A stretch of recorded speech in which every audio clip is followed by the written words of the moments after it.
Hey everyone, what's going on? What's up, world? This is Peter Parker. Welcome to Sunday Night Wrestling. Had some tech issues going into the show, so we're currently not live on Twitter right now. I don't know what's going on with the program. But actually, let me check and see the other apps too while I'm here, because I'm not sure what's going on. Okay, so I am live on Facebook. Okay, all right. Let me see.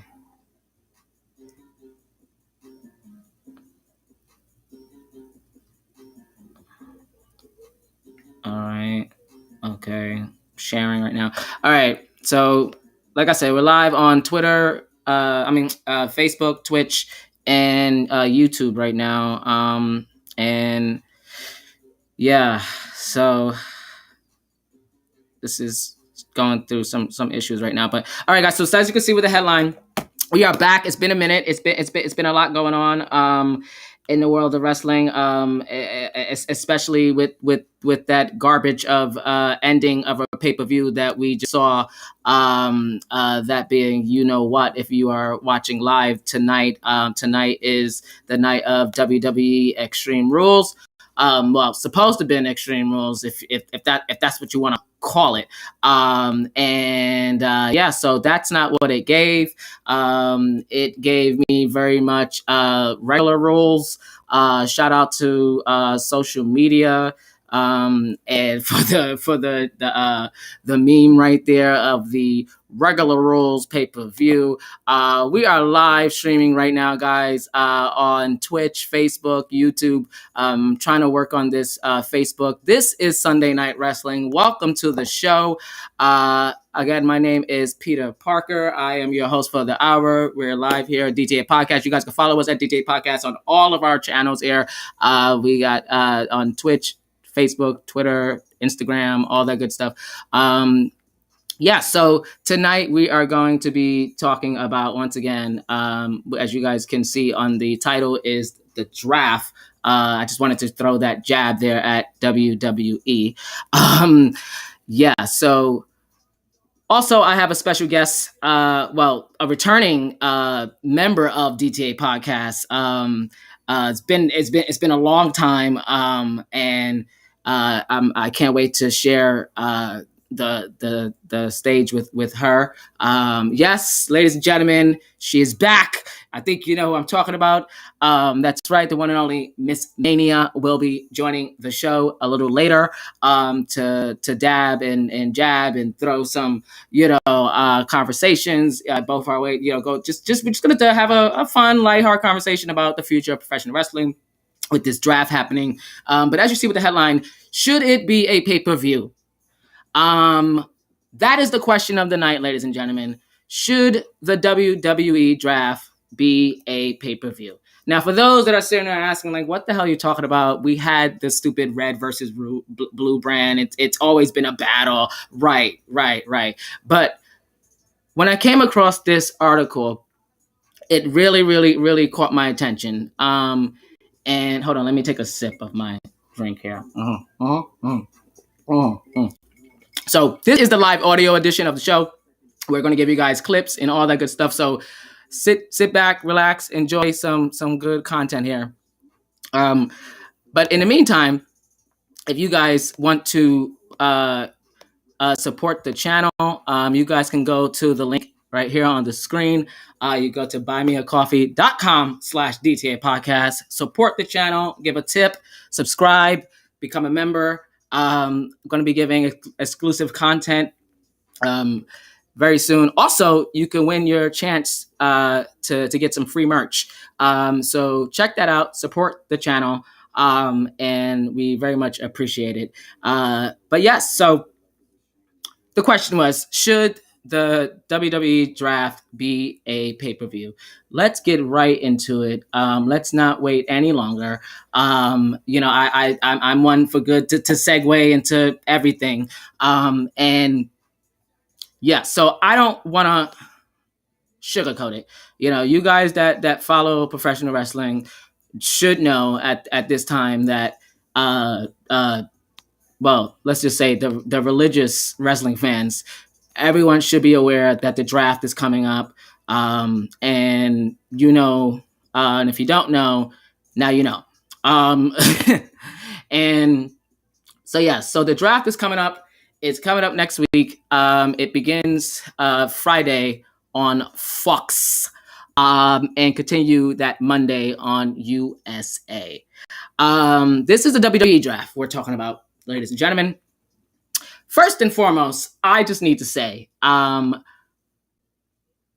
hate the draft name. I hate the name draft, first of all, because we all know that professional wrestling is far from anything of real sport.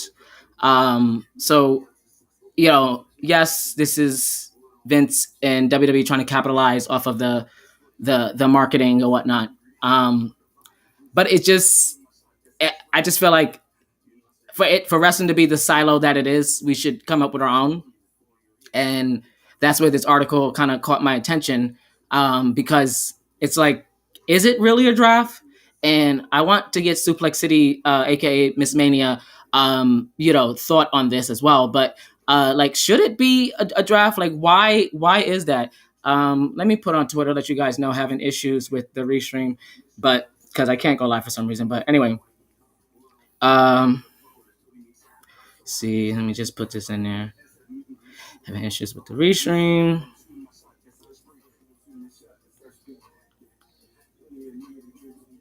Our other channels.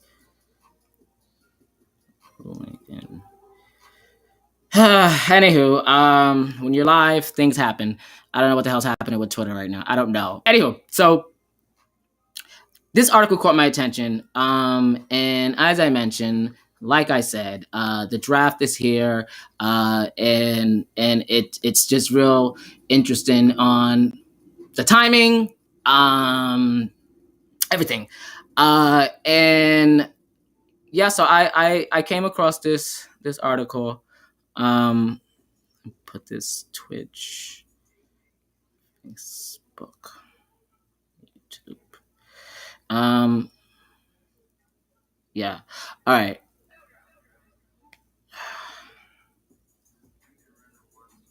There we go. Yeah, so it starts this Friday, and the article caught my attention. And the draft is something that we WWE diehard fans, it's like, oh my god, it's needed. And is it? And also, is it really a draft? Like, the conversation that goes around so often is that WWE has a solid roster. They have a solid this, they have that, they have this, they have that. But however, they don't use their wrestlers right. That seems to be the ongoing consensus. So it's not like switching wrestlers around will make any real difference. However, it does play into the issues that they have. But with the same dynamic that's going on right now with WWE, specifically with these two networks right here, Fox and USA, their eyes are on the ball, and they're watching everything. There just reports this morning that WWE executive Nick Khan, the president, the one that's firing everyone, he was at a meeting with Fox like yesterday, this week. So the Fox is not playing. They're on it. They want ratings. USA want ratings. That's why this is split into two nights. They're not wasting a week in between. One's Friday, one Monday, to get those numbers up. And the question is, let's see what happens. They tried to do it with the Big E situation, and the ratings was solid. It wasn't nothing to like, go home and shout to the press releases about, but it did a decent, I think 1.79, which is fair. The week before was like, I think below 1.7. So take it as you will. And SmackDown is still rocking in a 2.2, 2.5 area. So, no complaints there.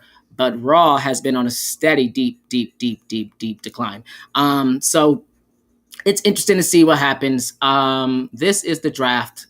And so when that article came across my desk, I thought a lot about the current wrestlers that who are on. Here's the article right here, but we're gonna come back to the article. But I thought about the current wrestlers who are on the draft. Right? These are the four that I could grab, and I was like, you know what, this is interesting right here. Now, I'm gonna pull up the article once again, as I just mentioned, but I want you guys to take a look at these four wrestlers and really,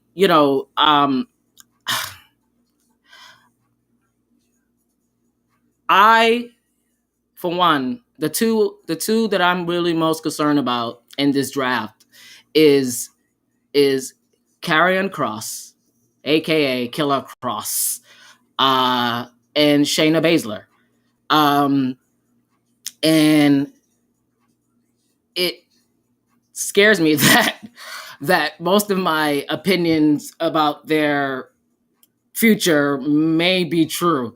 So this picture really grabbed me. I was like, you know what, I want to share this one because there was the ones with a lot of different things that I could have did and pulled. But anywho, yeah. So if you guys want to chat with us, you guys can. As I mentioned, tweet us at DTA Podcast. Do not be a stranger. We are there at DTA Podcast. Chat with us. Tell me your thoughts on this if you watched the post show or whatnot. But let's get to the article real quick. So the article here, it says, should the WWE be the WWE draft? Should it be a pay-per-view? And it's definitely a hot take. And this article came out in 2020. Let me pull it up right here. And let me retweet this. Okay. So that's the article right there. And shout out to the Overtimer. Shout out to Reese Bolton for the article there. So let me take this down so you guys can see the actual headline. So you can see right there, should the draft should be a pay-per-view. Let me pull this up.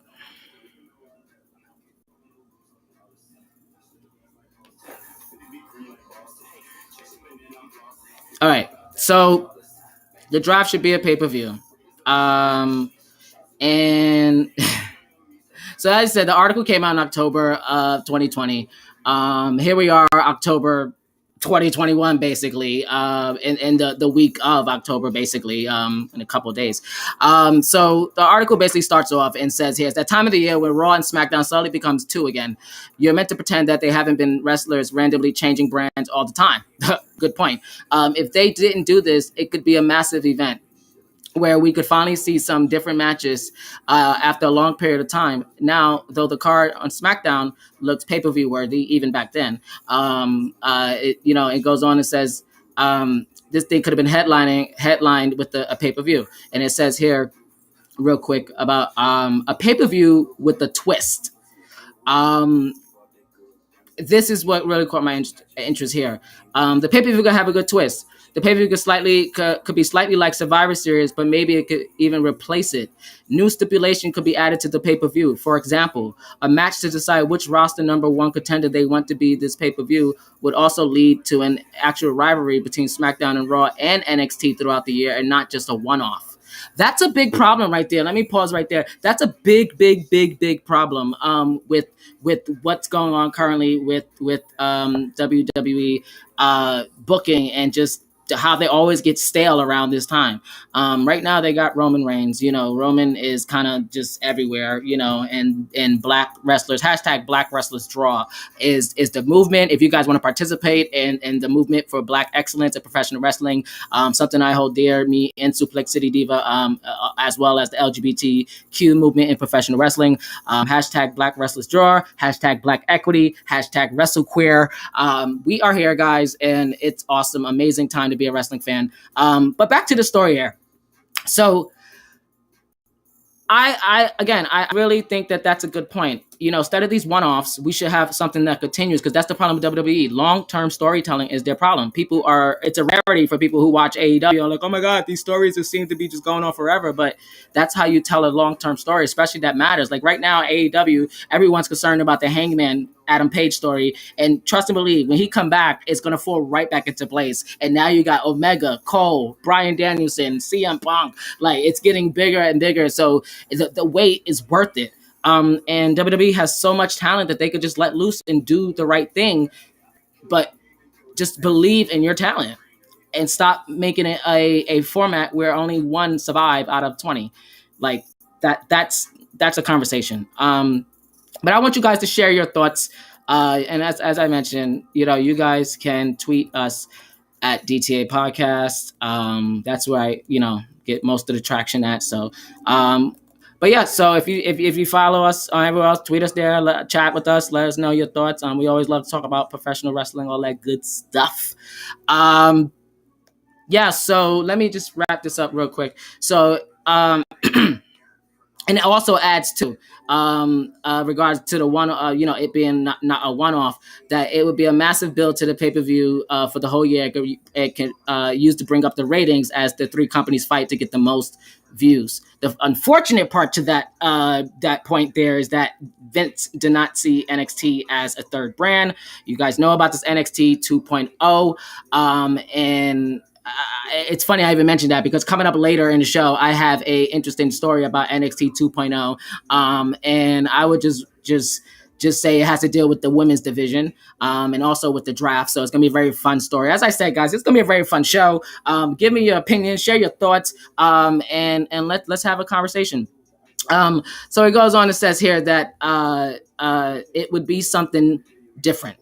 WWE pay-per-views haven't changed in a long time. I mean, did you see my opening about this? I don't know what to call tonight. Someone said it was Raw wrapped in a pay-per-view house show. Like I don't know. Peacock wasn't working for some people. It was giving Spanish. It was a mess tonight. I don't know what was going on in the Matrix. But even the main event, it was great until it wasn't. I'm sure Suplex City is going to have her takes on this. It's not even an Extreme Rules recap. It's just the night of, and it's just a lot to take in. But this is why this conversation is so important, because WWE needs a joke, but I don't know if they can sustain the joke, and that's my honest opinion. But let's see if that can change. So, as I said, WWE pay-per-views haven't changed in a long time. It becomes pretty easy to predict what pay-per-view is next and what stipulation is going to happen in the pay-per-view. This new pay-per-view could bring new life not only to the pay-per-view but to all of the shows. There's a lot of criticism that Raw and SmackDown are becoming slightly stale. SmackDown's getting better in some places, but not the whole show. This new focus on the draft, the whole year alone, could be a kind of reboot to all shows, making it feel like all three shows are different and they're all fighting for brand supremacy all year long. Yeah, it's a really interesting read. I recommend everyone check it out. Shout out to the Overtimer for that story there. And I just really think that this is something that that like I said, it makes everyone. I mean, if you're someone a diehard wrestling fan, also if you're in the wrestling journalism or podcasting world, like this is an interesting thought piece that I think that it matters, because the dynamics of wrestling is changing. Everyone is working together now. No longer this territory situation, even though that's still coming back in some form. And what is WWE going to do as all the forbidden doors are opening, and they have these wrestlers on lock, but are you going to let your wrestlers thrive? Are you going to give them what they need to make us continue to support like the new breed? it's an interesting question. What do you do? What do you do with all of the mishaps? Yeah. So once again, guys, as I said, this is a interesting thought piece. I think everyone should take the time to check it out. And I'm definitely gonna, see what Miss Suplex City Diva has to say. And as I mentioned, she is coming up, and I'm sure she has a lot things to say. And we're also going to do our draft picks as well. So do not go anywhere. But yeah, so this is something very, very interesting. If you guys, like I said, if you guys have any questions, or you want to just throw anything our way, feel free to do so. Or if you want to support, you can do that as well. As I mentioned, guys, you guys can go and support us at buymeacoffee.com/DTA podcast, that is. Yes, support the channel, help us grow, all that good stuff. All of it's appreciated. Thank you very much. Yeah, guys, so coming up next is the one and only Suplex City Diva, aka Miss Mania, and she is sharing her thoughts and draft picks and so much more, guys. This is DTA Podcast. We are live. I'm still trying to figure out this damn Twitch situation. I mean, Twitter. I don't know what's going on. We have so much more coming up on the show, including did WWE advertising, did WWE advertisement, did their advertisement spoil the draft? That is an interesting tea going around in the hashtag Wrestle Gossip world. We're going to talk about that. We're also going to talk about which 3 NXT 2.0 female superstars could benefit from WWE draft. All that and so much more, including, as I mentioned, the WWE/AEW fantasy draft. I can't wait to hear all her thoughts on this. So check out what we have for you during this break, and we will be right back.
For that crowd at that Raw after that Saudis match, I speak for those thousands of people that were in the ring. Boo! Oh, Berg. Listen, let's get him the fuck out there and get him out of there, because they're about to tear his head off. And rightfully so.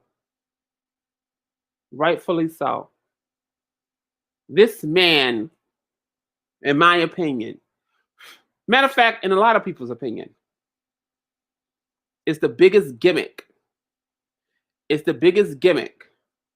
And they keep on pushing. Why? Because now it's COVID. No audience is there, and the fans are silent. But if you looked at the people on the Teletrons, they were doing that. So he got mad, and he pushes Drew McIntyre down. It was really, you could tell that wasn't even part of the script. Drew was like, what in the fuck is this guy's problem? Oh, he had a couple of beers back there. He's drunk, with the old guys and the legends and stuff like that, you think you could beat these guys? And Drew was like, I'm be honest, fighting you is like fighting my grandfather. Not even his father, his grandfather. And I'm going to put a little great on it. His great.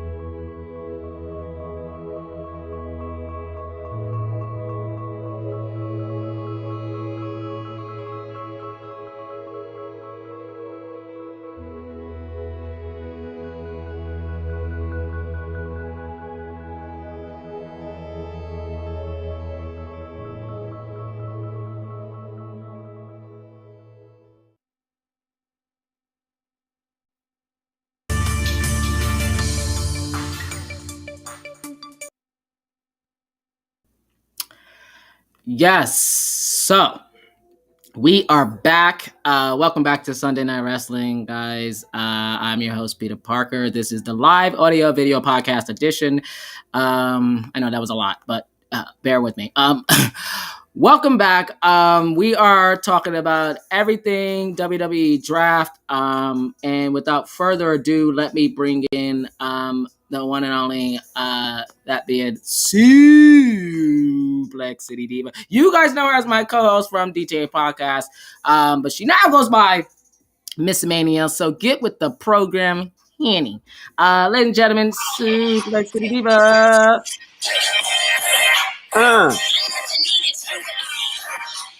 Watch me shine now. Watch me shine now. I never needed you at all. All right. It's on tonight, honey. Saturday night. I had to look at that like twice. I was like, it's Sunday? Yes, it's Sunday. Yes. Well, currently. How exciting is it to be a wrestling fan and to have the name Miss WrestleMania? That right there, we're taking it right into WrestleMania. Hello, everybody out there that is listening this Sunday night as we come to you at 12 a.m. Get up. You don't have nowhere to go on Monday. You have nowhere to go on Monday. Yeah. So, what did you think about the stories that I said about the draft with the hot take? Should WWE be a pay-per-view? Let me just say this about Extreme Rules, baby. I'm gonna tell you that Extreme Rules, it was something. It was really something, and we all knew that the Finn Balor was going to, lose tonight. But I do like the way they did it. They raised our expectations. Like, wait a minute, he may not lose. When they did this little red light, the red light brought him back to life. That was real interesting. I just don't like how the ending actually happened. But the way they set it up, it was like, whoa, what's that? So I'm interested to see is when Roman points to the sky, is he pointing at the higher ups? Did Vince McMahon make that happen? I mean, he is in the back. Did he push a button where that can fall down? And so I'm wondering, when they say higher ups, what is up?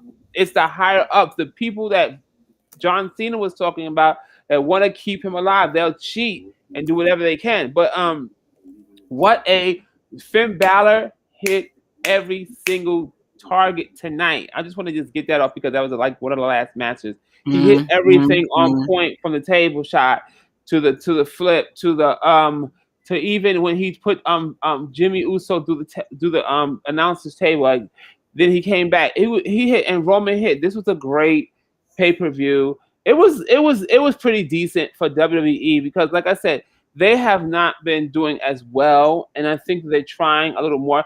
That women's Universal Women's the SmackDown Women's Championship match was fire though. That match was fire, and I love Sasha Banks. Sasha is vaccinated. What was her name? Sasha vaccinated. Sasha is vaccinated. Sasha is vaccinated. Sasha is vaxxed. Sasha is vaxxed. She came back. Stop it. At that time, we were sitting there and we were saying, "Wait a minute, Sasha," because you were gonna come out about Sasha. You were coming out publicly. You were coming out publicly about Sasha just before, as we were watching Becky versus Bianca. So you were like, "I'm gonna have to come out. I haven't said anything." Wait a minute. I hold on. I did. No, you're not lying. I did say that there was some tea I had to give, and there was just, we were questioning. We wanted to know. You wanted to know, and you were gonna come out. You were like, "I'm about to," and it would have dropped tomorrow. I think Peter would have put out an article tomorrow, and they would have just like kind of crushed her because he doesn't play when it comes to vax. And then she comes back, and then Sasha is vaxxed. Sasha is vaxxed. So now, is she vaxxed or is she tested? We still don't really know that. Right. We'll have to wait and see. The good thing is that she's back and hopefully vaxxed. Hopefully vaxxed. We don't know. She's an anti-vaxxer and people are losing their jobs. I'm done. People are losing their jobs, girl. It's easy to be replaced. You can be replaced. So go get vaxxed, people. I'm very much into go get vaxxed and get your booster. All in one if you can, Let's get your booster if you are definitely eligible. Yeah. So it was a great. So the draft. Right. Yeah. The thingy over here. Should it be the hot take? Should it be a pay-per-view? Did you get a gist of the article of stating that it could be something that they can use for long term, including NXT, especially with the 2.0 now. What are your thoughts? Well, when I always thought of the draft, I always thought of them to say this person. People are all backstage of SmackDown and Raw, and the people on Raw gets called out, and we get new people that we get. It's always a Raw and SmackDown thing for me. So I would probably say I wouldn't really want to see it on a pay-per-view, just unless it's like some kind of creative that really makes it really interesting, like some kind of matches or something. Like they have to compete in a match, and then the winner gets to be on SmackDown, the loser on Raw, or whatever the winner wants to go. And like something like that, but just the drafts to call out. SmackDown and Raw usually are just the places to do it, If you're on Raw, you come out, and you'll never be on Raw. You're always on SmackDown. Like Drew McIntyre, he comes down against Roman. He's on SmackDown now. They're on SmackDown. It's Friday. Drew come out to Roman because Roman's like, now Roman comes out. Now this is the scenario now. The Roman comes out this Friday. And he's like, yeah, boom, I beat Finn Balor, the unbeatable demon. I beat him.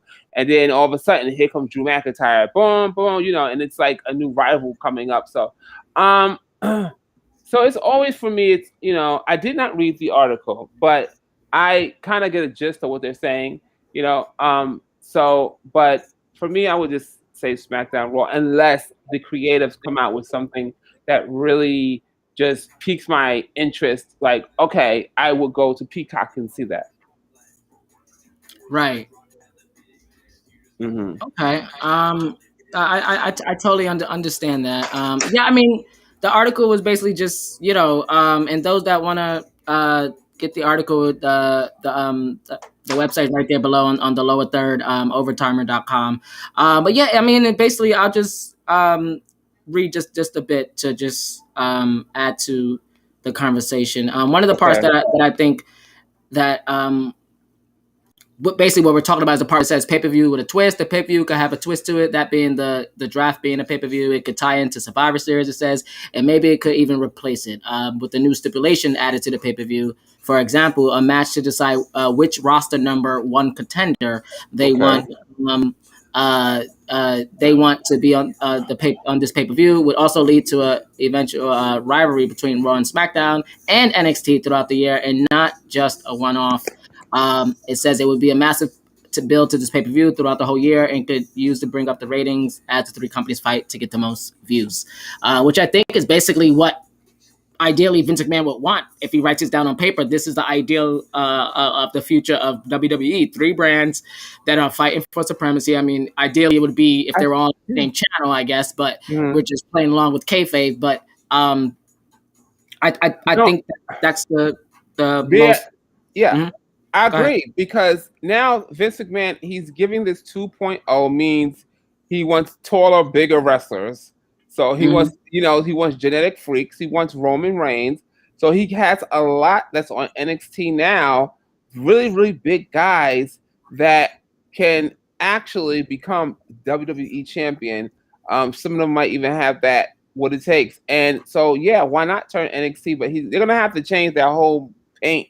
Colorful polka dot. I don't like that, so other than that, I think that they have a lot of big guys, and if they give wrestling to me is always about the writing and the construct of these battles and these rivalries, and where it's in that storytelling, and if the story is broken down and told right, giving them some kind of like reasoning that we are fed into as an audience. We want to believe. Everyone knows what kayfabe is, but we want to be sucked in. So you got to have that storyline. If you really break it down and you really get that storyline, you can really NXT. I'm speaking about NXT in specifically because they want to be a brand, noted as a brand, too, right? Like main. They want to be supremacy. So they did it before with Survivor Series, and people really received it. They was like, yes, finally he's listening. And then he turned around and said, no. I think Vince McMahon he kind of double thinks or overthinks certain situations, because he'll get it and then he'll turn around and do something else with it. Like he has a problem and everyone knows it, but they're just not saying he's it's one of those old people problems where you get you start to forget stuff, and you start to overtalk, and you start to start to say things that you're like, oh, you're at the age you think you can say whatever you want to say. Like, so I think he Alzheimer's, Graves' disease, I don't know. He has an old person's disease, and he is going crazy. The Mad King is wearing no clothes. Yeah. Interesting. I mean, I definitely agree with what you said about, like, I mean, especially with the 2.0, like, I think it's definitely needed. I mean, because that's the direction, and right now could be the perfect time to kind of use this, but clearly I don't think that's what they're going to do. When it seems too logical, this is the opposite of what WWE does, and unfortunately, but it's definitely a thought piece, as I was saying, like, and definitely get you thinking, like, they definitely should consider this. I mean, right now AEW is kind of too young to have a draft right now or anything of that nature. As I said, I hate the name draft, but whatever. And because I don't think, like, it really kind of fits in with the world of wrestling, but what do I know? they're trying to capitalize on the marketing and real sports dynamic. But I just think that's kind of what dilutes it as well, because these wrestlers are coming from the same company, and in a real draft, these are different teams that get drafted to different teams. So right. And they have a lot, like this could really take it in that direction if they were to, like that. That's what I'm saying. It doesn't feel like it, because it's like, oh, okay, Jeff Hardy's going to SmackDown. Okay, like it's like, okay, it's not. Right. I mean, at least that's how I take it. I mean, for the newer stars, you can kind of get excited for, but then knowing how they book it, it's kind of. And I'm way more of a cynic than you are. Yeah. So I would admit, but I think that the draft just means, they're just resetting. I don't even honestly, I don't pay too much attention to the draft, because they might put someone on the wrong thing and it just goes. I just think they need to just focus on good storylines. Like, this is when they reset. They try to figure out who would be best over here, who would be best over here. And we all know what the real logistics of it is, where Vince McMahon, now he strategizes how he's going to make these brands better and what wrestlers should lead off on these brands. And that's what they're doing right now. And they say, well, we're going to call it the draft, just to piss everybody off. And obviously they pissed you off, so they've succeeded. So, and everybody goes this way, you people go that way, and then y'all just make those shows better. And if they fail, then they say another draft, and then they put them on other places. So, I just like, give me a good show, give me a good show. And I want Finn Balor as champion soon, so that's it. They Finn got a rough deal tonight, but still wasn't good. They kept us like on our edge of our seats, like, what in the hell is happening? So Vince has succeeded in being, like I said, the Mad King with no clothes, running through the courtyard. Stephanie's chasing him. Where the hell is Linda? Where is Linda McMahon? Has anyone seen her? She went to Trump, and then she never came back. And the son, Well, according to the latest reports, she got a new gig with Trump, so she busy. You guys want to know more on that? You could check Twitter on DTA Podcast. I did a little something on Miss Linda. Wow. Yeah. So we're gonna move on to another topic real quick. And let's story here about did WWE spoil their upcoming draft? And I know it's like, what? Wait, how? Yeah. This is what they do sometimes when I'm not paying attention. Just like you got certain graphics going on screen, and they just don't know, So shout out to the one and only Wrestle Talk for this one. And this is a part of hashtag Wrestle Gossip. So this is the story, as I said here. Did the advertising spoil the draft? And let me pull up this story here.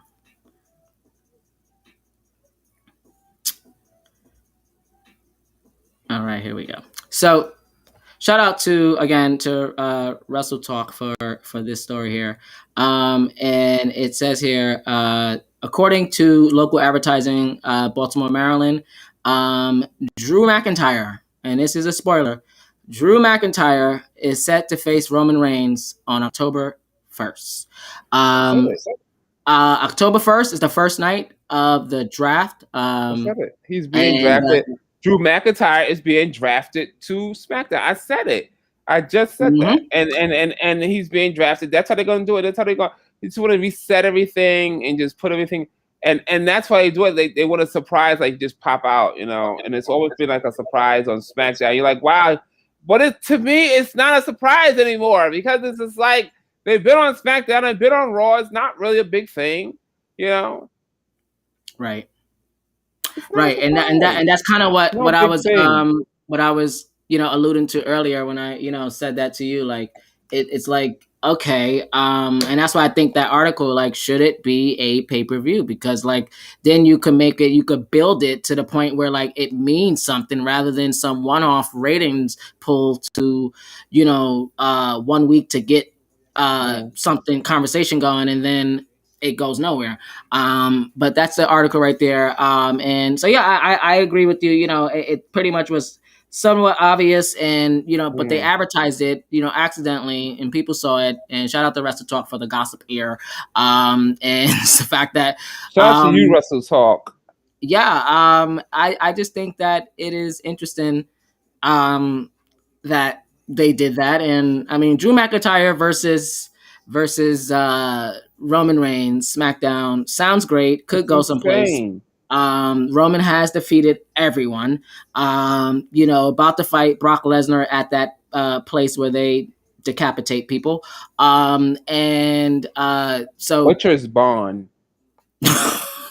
At the butcher shop. At the butcher shop, yeah. We're not going to do that. Okay, so moving along. So yeah, they advertised this, and as you said, you literally did allude to that about the revamp and whatnot. But does Drew McIntyre, Roman Reigns, does that do something for you, or is this a one-off to like maybe I mean, you know what? I love a great show, and as long as they're giving me a great show, I always know they're going to protect Roman. We know this whole situation. Shout out to the Wrestle Story. Hey guys, what's going on? Hey guys. Hey guys, thanks for the support. Yes, I follow them. Follow the guys on Twitch, YouTube, Wrestle Story. Great podcast, great family, good people. Yeah, but as long as they give a good wrestle and tell a good story and give us some good entertainment, I'm all for it at this point. So let's just go. So come on over, because Roman has beaten everybody and he needs a big guy, and Drew is not really doing anything. He didn't even wrestle tonight, so he's really not doing anything. So why not wrestle or SmackDown in the beginning of the draft? And make it for the title. Make it for the title. Let's go. I think that his brothers, the Usos, are going to jump in and interfere anyway. So but it'll be good to see if The Rock does come back, and then let's see if the Usos want to jump on The Rock, or they're going to stay out of it or whatever. But I definitely agree with that. Okay, but I the Wrestle Story said something. Give me a good story. WWE has not been doing that, and they haven't. Do you agree? Yeah, it's funny because that's something literally we talk about every night on the Wrestle Story Twitch. Well, I don't normally see it on Twitch, but we do go through the same, because it's very the same matches. The guys, the draft goes down on the 1st of October on FOX, that channel, and the 4th on USA. But yeah, WWE, they need to continue to give us what we want, which is good content. Good content, right? Yeah. So mix it up. Let's draft it up, and let's get it over with and just get to this, wrestling, good wrestling. But AEW has been on fire with a lot of the stuff they've been doing so far, and I know a lot of guys that said, they were never going to watch AEW, are now trying to find where TNA is that on their channel app. I mean, I mentioned to you, I was telling you, AXS TV, and I mean, listen, Impact is as I said to you, and I'll say here, a lot of people don't mess with Impact. They don't watch it because of just the fact that it's not a draw. However, they do have to draw Sami Callihan. How funny. But they're doing their own thing. Like Impact stays afloat because they made the right deal with this investment company, Anthem Group, and they own Impact Wrestling and also own equity in the TV channel AXS TV. So as the ratings are, they are low, in the hundreds of thousands. Right.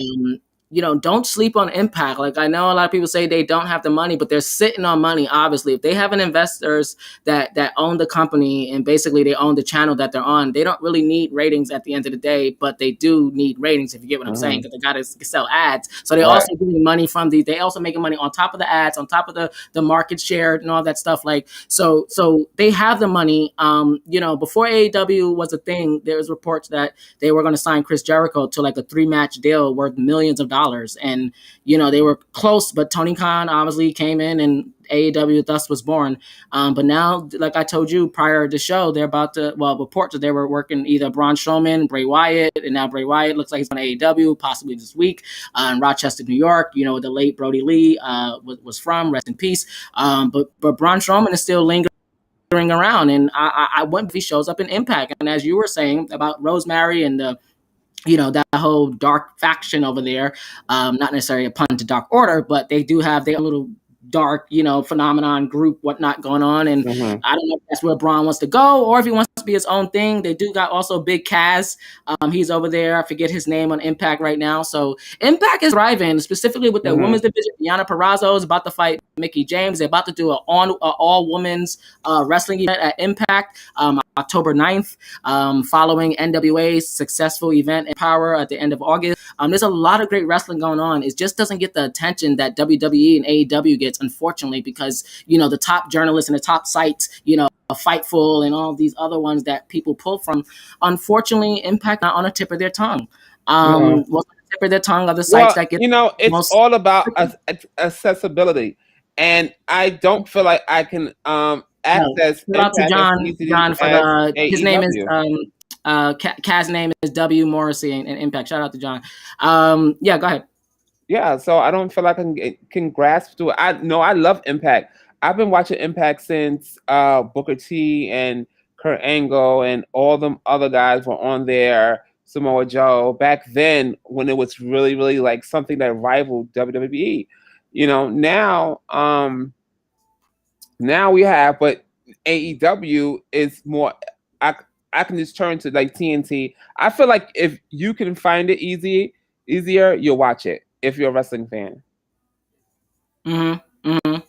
So if you can find this show easy on the app, then you'll get to it. And I feel like that's how their ratings probably would get up more if you can watch it. I don't feel like I can. When does it come on? Like they don't get it out enough. And that's on. Yeah, yeah, you're right. I mean, and that's the consent with Impact is that they don't necessarily advertise enough. Like that's one of my big consensus with them. Is like, as you can see, they won't. Impact. Hold on, can you hear me? Yeah, I can hear you. Okay. Sorry, I had some tech issues on my side, but no, I just think that is the biggest issue with Impact. Like they don't necessarily, as like you said, you don't know it's on, you don't know what channel, and they kind of have their loyal fan base, sort of like what Raw is getting. Raw is getting that 1 million threshold, 1.5, 1.7 consistently. That is their core fan base, and that's kind of what Impact is just relying on. And like I think that Impact would be like the third if you're gonna go WWE, AEW, then Impact. I think Impact would be right there still. They do have some still good wrestlers over there, But we have some comments right here from the Wrestle Story. AEW includes all their wrestlers. They don't show the same thing over and over again. They have short. Hold on. They have short. Hold on 1 second. Over and over again, he said they have short-term stories as well as long-term stories. Right. Yeah, absolutely. I agree. And even John says the same thing. AEW storytelling while WWE goes nowhere. It's interesting. Impact needs to be on a mainstream channel. Wrestling Star. I agree with that. I mean, I agree. I mean, that's what I was hinting at. they need that mainstream somewhere, you know, even if they were on Sci-Fi Channel, which probably wouldn't get, but like, or somewhere on the channel guide, you know. Right. Yeah. There's a lot of new channels out there too. Yeah.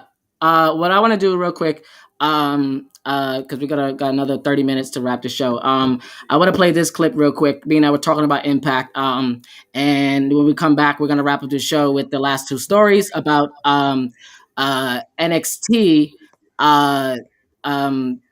NXT 2.0, that is. Gotta remember the 2.0, guys. Which three female NXT stars can benefit from the draft? NXT 2.0, that is. We're gonna talk about that with that exclusive story we have coming up. But can Impact survive the ratings war? I want you guys to sound off. As Wrestle Story said, they have great shows. They just need a better channel. I want you guys to take a look at this clip. I think it's a 3-minute clip.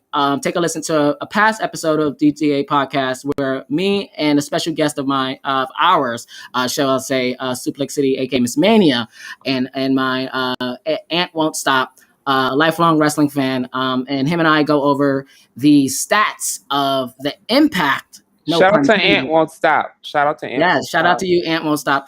The impact of Impact working with AEW. So take a listen to that. We'll be right back. You're watching here Sunday Night Wrestling. Shout out to everyone just joining and chatting with us. Yeah, and shout out to you guys in the comments too. Yes, absolutely. We'll be right back. Thanks for joining us.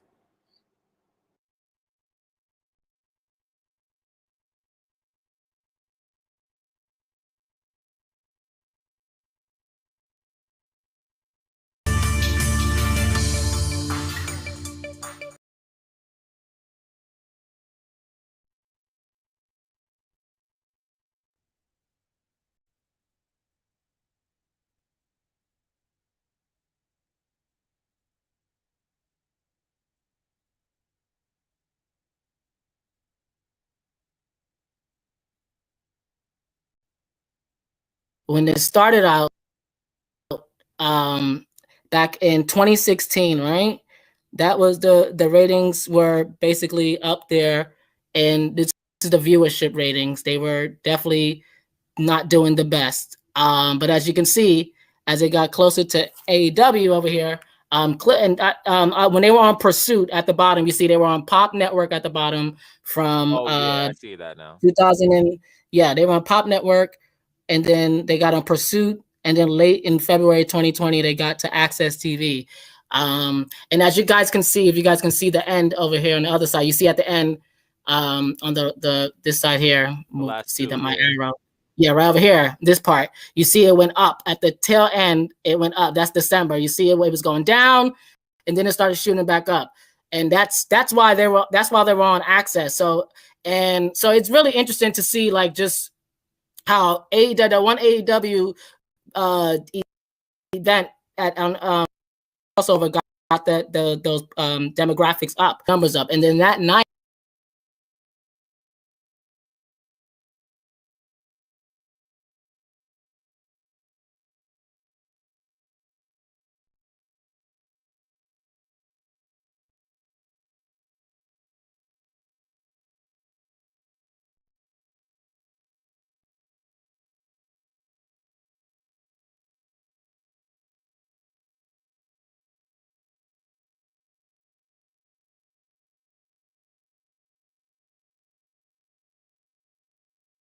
One episode. Now this is the ratings here. So as you guys can see, once again, when they were on Destination America here at the bottom, you see Destination America, they were getting up to 500,000 views.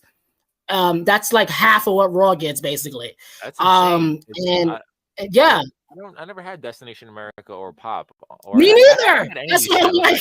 That's crazy. That's crazy. So they were pulling numbers, man. And then as you can see, when they went to Pop, which was owned by CBS, they stayed relatively in the same because CBS has the millions of subscribers, people. And then as they got in Pursuit, clearly you see Pursuit, it says no data. No one was watching. Pursuit was a damn outdoors adventure channel. Right before Impact, it would show freaking deer hunting. And then Impact came on. I was like, this is a horrible channel for Impact. So I knew it wasn't going to last. And then what happened was that Impact, the company that owns Impact, the parent company, Anthem Wrestling, they purchased equity into Access TV, thus becoming the only wrestling show on that channel. And then they bumped off New Japan, and then they bumped off WoW, Women of Wrestling, Superheroes, Women of Wrestling, and I was pissed. But then, I realized, I was like, well, this is the business, and, can't say Vinnie McMahon did the same thing. If another company like USA was like, hey, let's pick up AEW, Vince would be like, what? so yeah, but it's just amazing to see how, like I said, one little bump of creative content can really help these guys get back on the map. And I think that's what they're doing. They're using that to their advantage, the best way they know how. Yeah, I mean, it's definitely helpful to Impact to have AEW guys show up on their show, but it just has to be like the right guy showing up on either show, I believe. Like the North, which should have been the tag team to show up on the AEW, because they've been Impact's tag team for the last couple of years, the main guys, So it would be like if you would have saw like if the AEW, if the Impact fans were like, oh, the North is going to be an AEW, maybe they would tune in more. But since the Good Brothers are not like necessarily Impact faithful, it's not doesn't catch as much attention.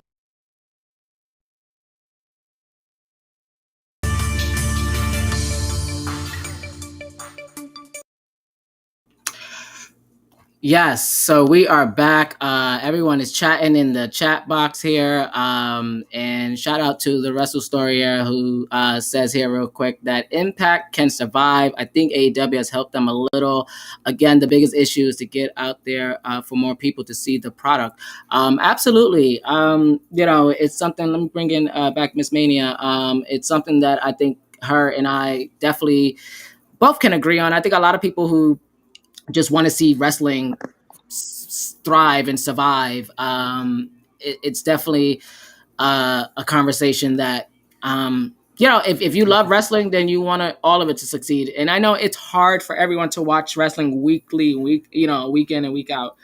We all have lives and stuff. I agree with the Wrestle Story. Yeah, I agree. So I feel like AEW has really helped Impact by putting their champions on their television. So they are on TNA. They have that bridge, and that's the wrestling future for other companies to help those little companies, and and to kind of bridge that gap right there, because it's all about wrestling. It's not really so much all about the money, but it's all about good wrestling, in my opinion. And you can't let those shows just WWE would rather just drive them up and and kind of like pull them into their all there, and then change them up and then destroy them and rip them apart and then take their champions and make them into something else, instead of just trying to let them just thrive over there and kind of get to the level where they are their wrestlers may even be hireable to work on your main brand. They kind of draw them in, with AJ Styles, but AJ Styles was always that level, so that's why he's like one of the survivors, but the others like Samoa Joe hasn't really thrived as much. Poor Samoa Joe. What are your thoughts as we about to go to this NXT story here? What are your thoughts about Samoa Joe? And let me check out these comments below while you share your thoughts. Go ahead. Yeah. I think Tony Khan wants to help these other companies survive. I think he does too. I definitely think so, and I think that's how you keep the sport alive. Just like internally, it's not just it's a business, it's a brand, but it's also it's about family, and to come back where it was at before, be a good thing, I think. Definitely. But what was your question that you had for me? What was your question? You also have John Elite says the same thing about Impact. More people seeing the product. No, I was just saying about with Samoa Joe. You brought him up. I said, like, tell me your thoughts about him. I mean, I don't know. And he doesn't even defend it. But he won the title really good. I think that he destroyed Karrion Kross as a wrestler, as everything. I think he just like Karrion Kross was already on the downside. I think they moved him to Raw too soon. Samoa Joe, I think that he wants out of his contract, and I think that he wants AEW really badly because he can kind of evolve his character. Where on WWE he can't really evolve his character to that level. But yeah, I think that it's a little sad. I don't know, maybe, or maybe it's the best thing that he's ever done. Yeah, that's how I see it.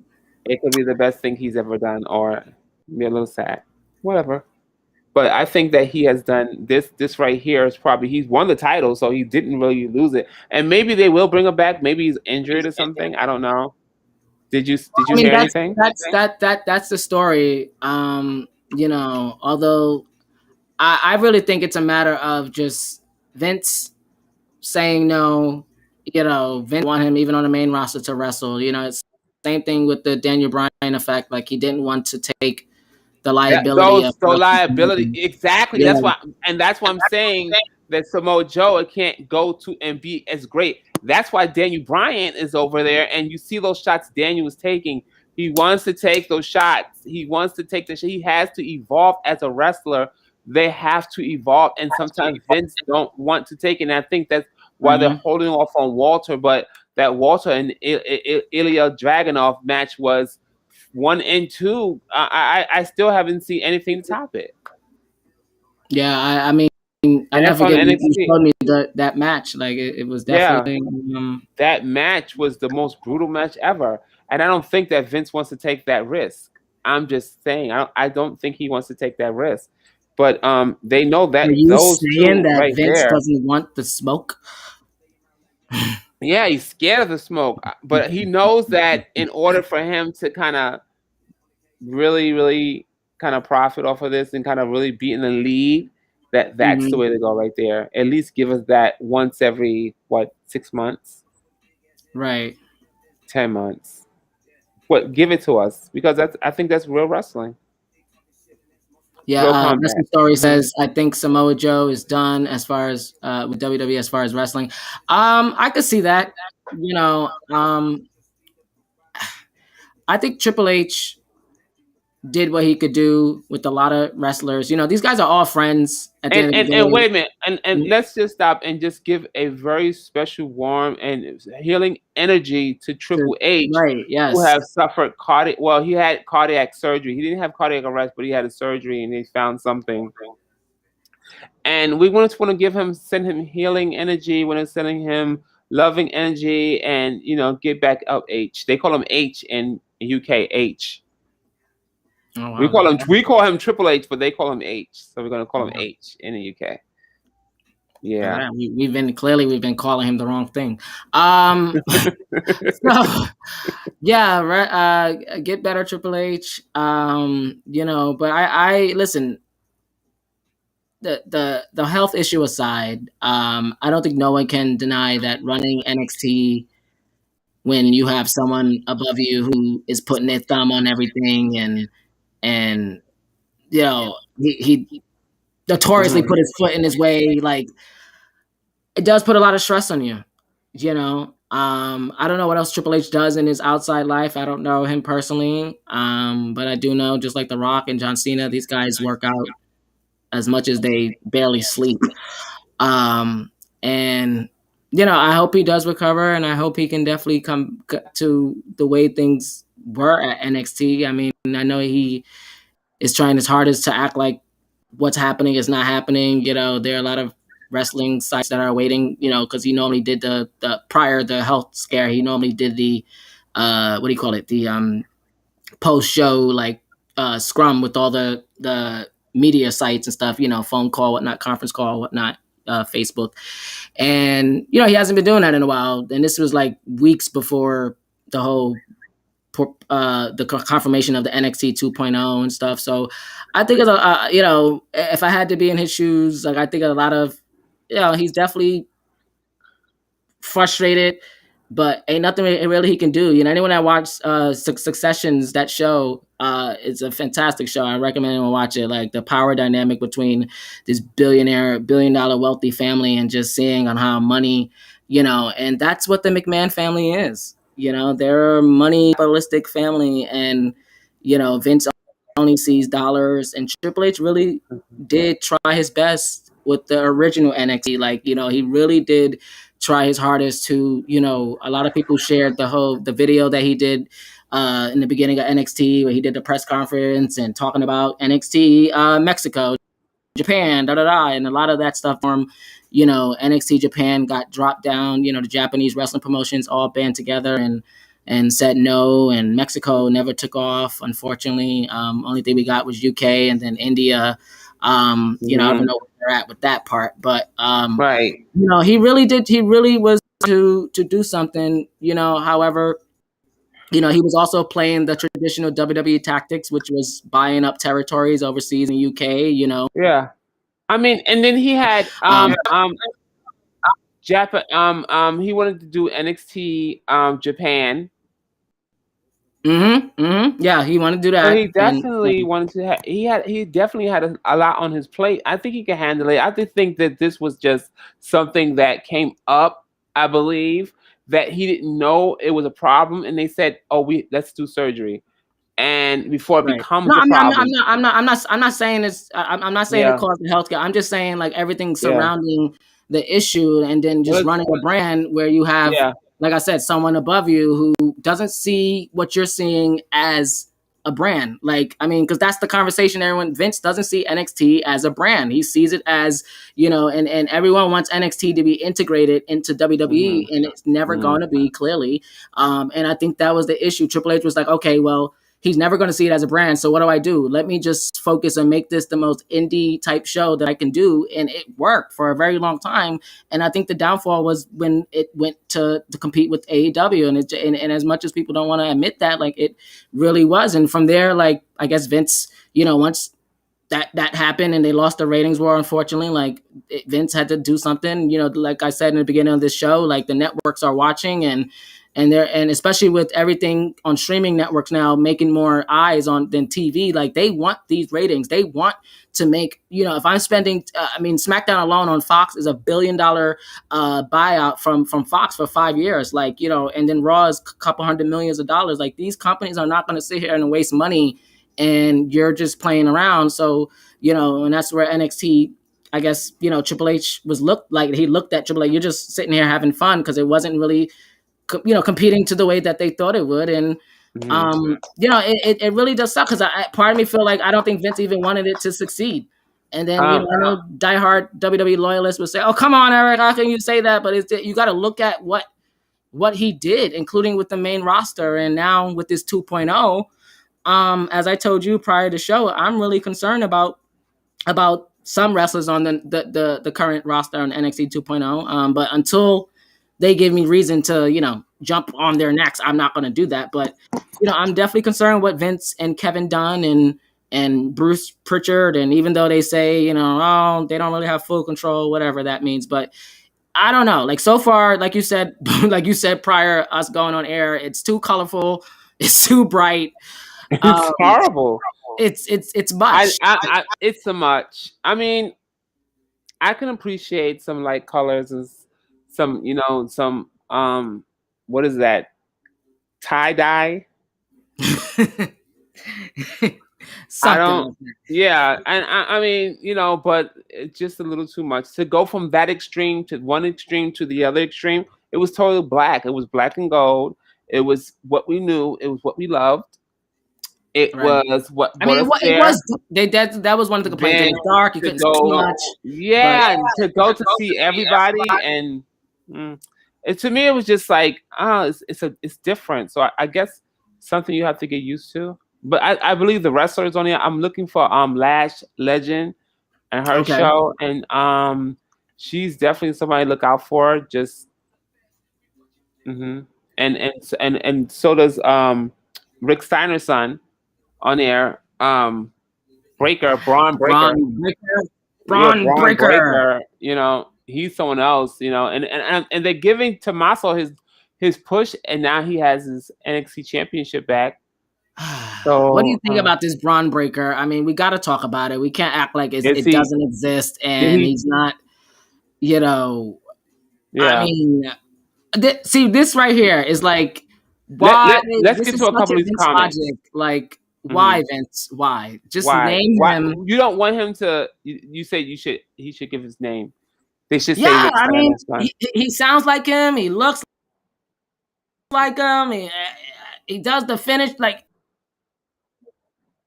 But the name, and it's just wow. So I think maybe Vince has something against Rick Steiner from the past, like he did the Dusty Rhodes and his sons.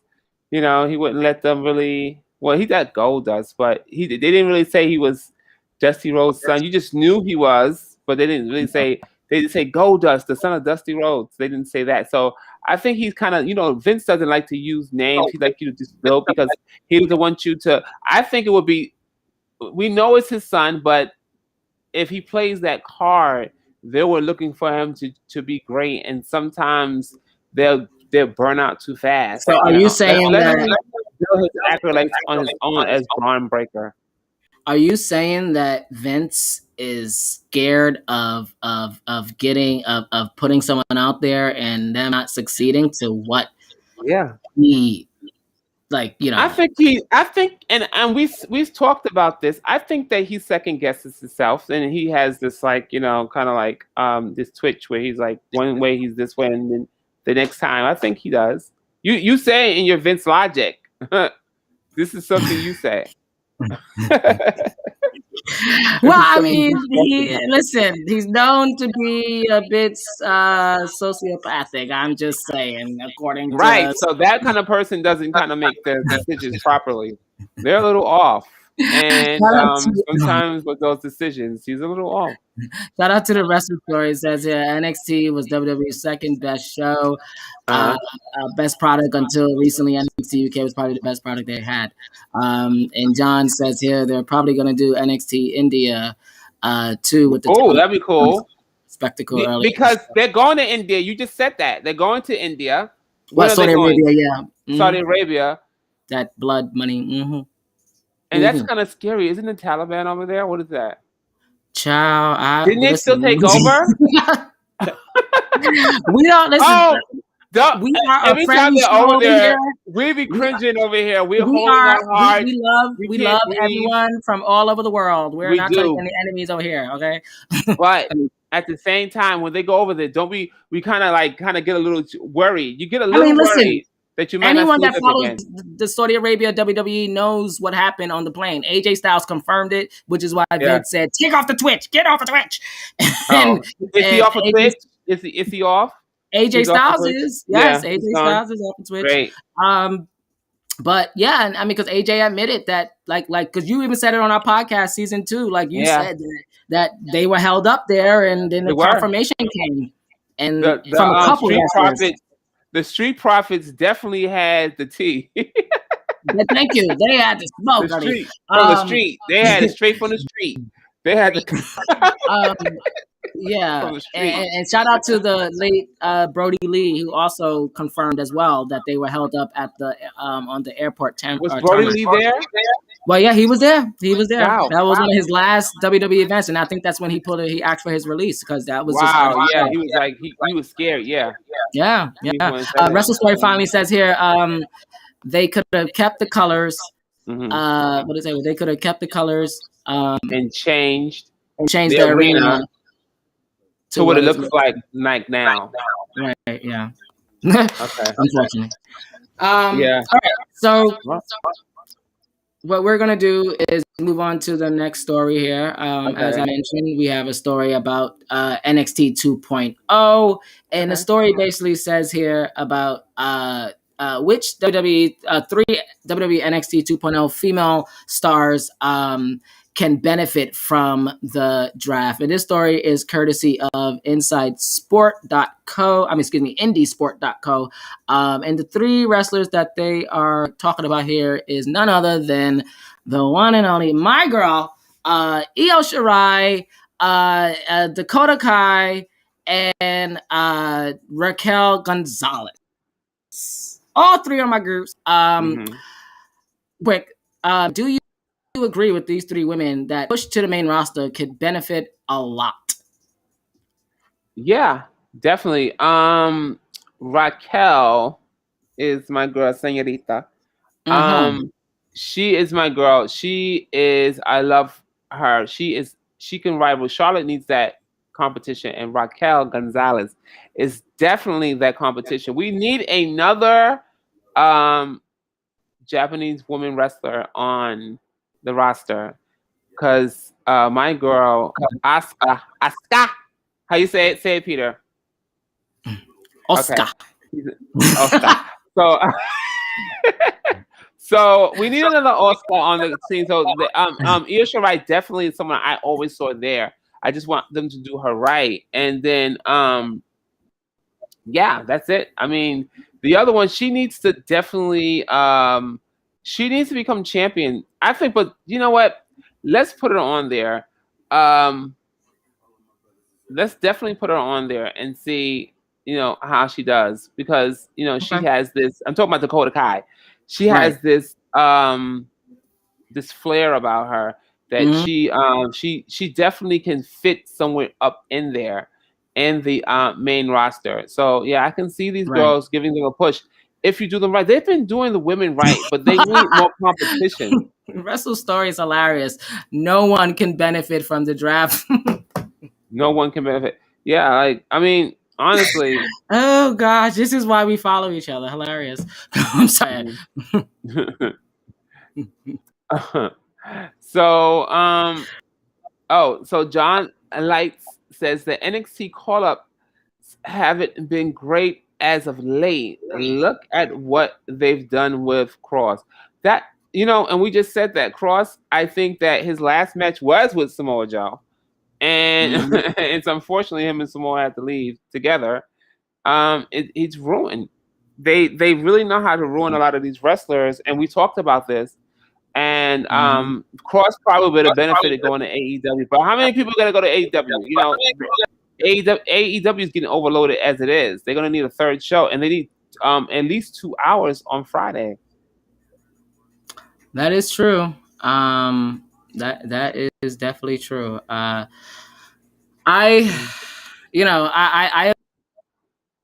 agree with this article before meat and potatoes as well. About the why they chose these three people, but I agree as well with what you said. Like they all can benefit in their own way, and we definitely need new faces. I'm gonna go back and I am the cynic, but this is just the concern because it's like you see what they did, what they're doing with Carmella and Liv and Zelina, like this whole. Let me give one definitely shout out. Let me give a definitely shout out to Liv Morgan. Let me give a definite. I don't think she gets her flowers enough. Let me give a definite shout out to Liv Morgan. She did an excellent job tonight. I think she really showed that next level talent tonight in that kickoff show. She made that kickoff show look like it should have been somewhere in the middle, close to the main event. She really brought that. I seen something different in her tonight, I didn't really see that in I didn't see that really in Soho, Ruby Soho, as much as I've seen it in Liv Morgan. I'm gonna say that. Okay. I just want to say that.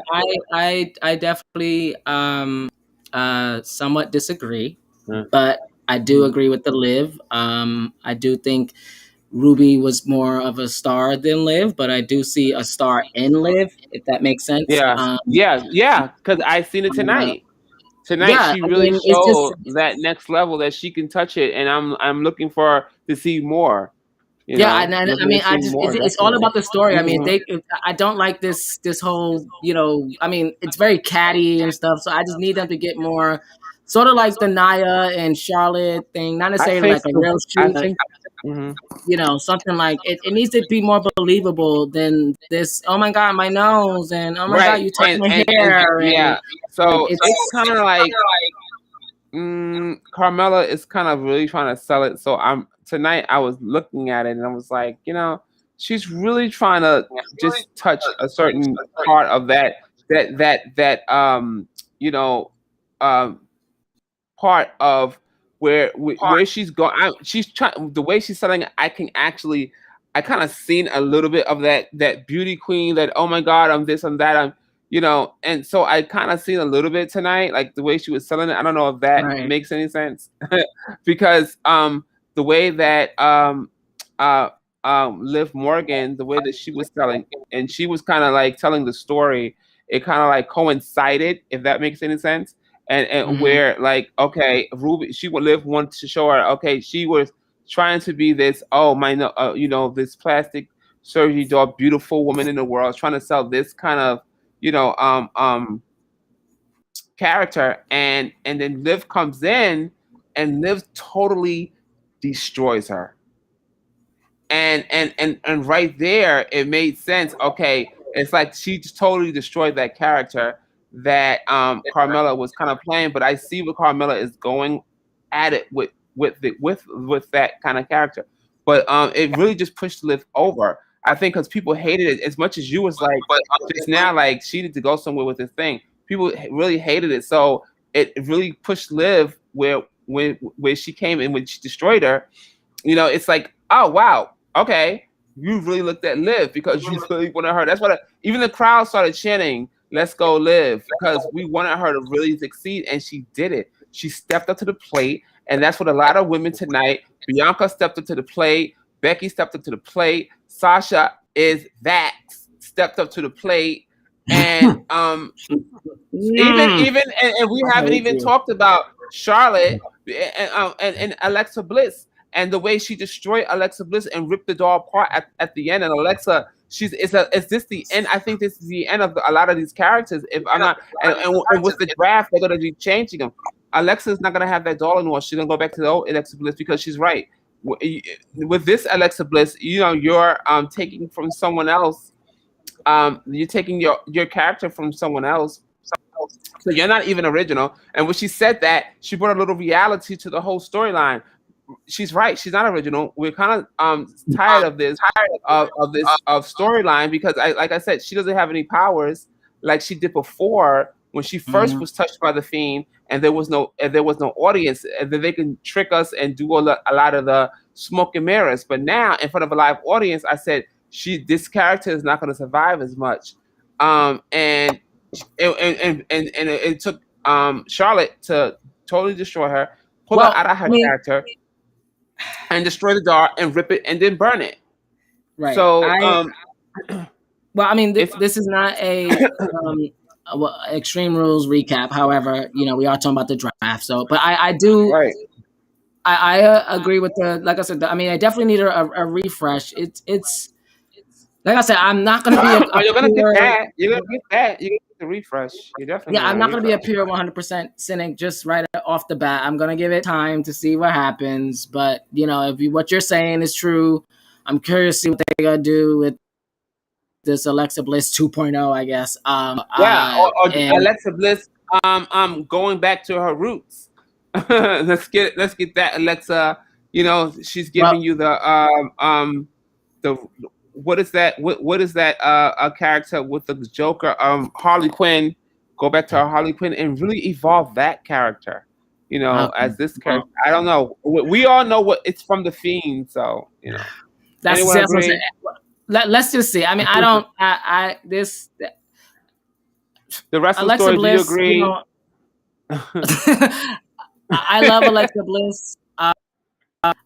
She knows fans want more from her, and I do think her concussion scares really made her very scared to get back in the ring, and now this is definitely reviving her. But the character is stale, and for her to go back to this Little Miss Bliss, I'm here for it again. Or give us Little Miss Bliss 2.0. Let's give us let's give us this more of a biker chick, kind of thing. Biker chick. Really give that, like, come in on a Harley like the Undertaker did when he was American Badass. Come in like that and WWE is not going kind to of open just their like budget for like Alexa Bliss. yeah, like I mean, if they really, I mean, she could buy her own motorcycle. I mean, if that's Oh, the true. case. Okay, she want to waste her duckets on a motorcycle. She could rent I one mean, too. right? Actually. She could, and I mean, but she can. But does she not ride a motorcycle? Hold on. She better learn. If she need this character to be sold, I want her to sell it to us. You know, a new that's Alexa Bliss. Because you remember That she is did hilarious. destroy the Fiend at WrestleMania. It's her fault. So Right. I guess as Wendy Williams would say, not my fault. Yeah. So, or how you let's doing? get to these last bit of comments. And shout out to Wendy Williams. How are you doing? Because you know she wasn't doing too good. Yeah. And sending healing prayers out to Wendy too. She's come from radio as we are coming from podcast. That part. Yeah. Exactly. NXT call-ups haven't been great as late. Look what they're doing with Cross. I agree. And the story says here, if I'm an NXT star, Vince, I'm telling Vince I don't. I don't want you to leave Vince, I don't want to leave. Online.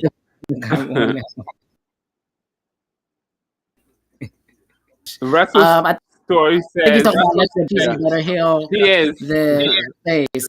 They need to keep her that way. She is more believable as a heel. Yeah, definitely. Yeah, she is. I totally agree.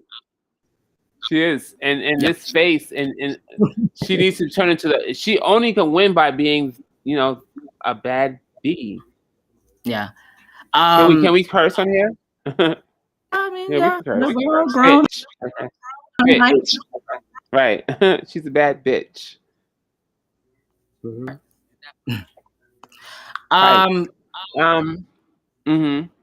Yeah, so okay, yeah. So, you know, that's definitely with the draft. Who do you want to be on SmackDown? Like, who do you see? Give me your top 5 wrestlers on SmackDown and top 5 on Raw that should be like lead the pack at this point. Or top 10. That's top 10. Hold on, before we get there, I just that's a lot of putting together and stuff. So yeah. No, well, guys, give me your top 10 in the comments. Give us your top 5 SmackDown and Raw stars. Give us your top 5 in the comments. Well, should be on chat there. What you got? Who should be on SmackDown? Who should lead SmackDown? This story here about the 3 NXT and who should be split up? Yeah, and who should be split up? Who would benefit from the draft here? So as you guys saw, Io and Raquel. It says here, this courtesy of IndieSport.co. And it says Io Shirai is currently on half of the NXT Women's Tag Team Champion with Zoe Stark. We all know how fabulous Shirai is in the ring as a singles competitor, and if she's the main roster, she can have several first-time feuds with the top female stars in the company. It goes on. It says here about Raquel Gonzalez, NXT Women's Champion. Raquel Gonzalez is one of the most intimidating figures in WWE Women's roster. She has a robust build and has a powerful demeanor in the ring.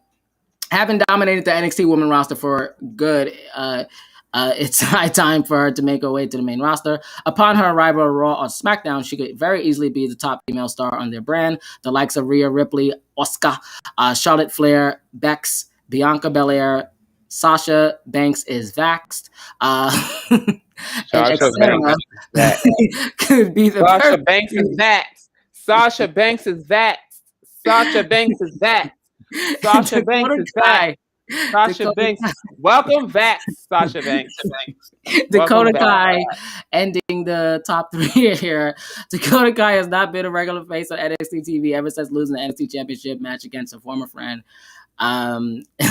This could be a sign that NXT creative team doesn't have much in store for the former one half of NXT Women's Tag Team Champion, and she might move to the main roster in the upcoming draft.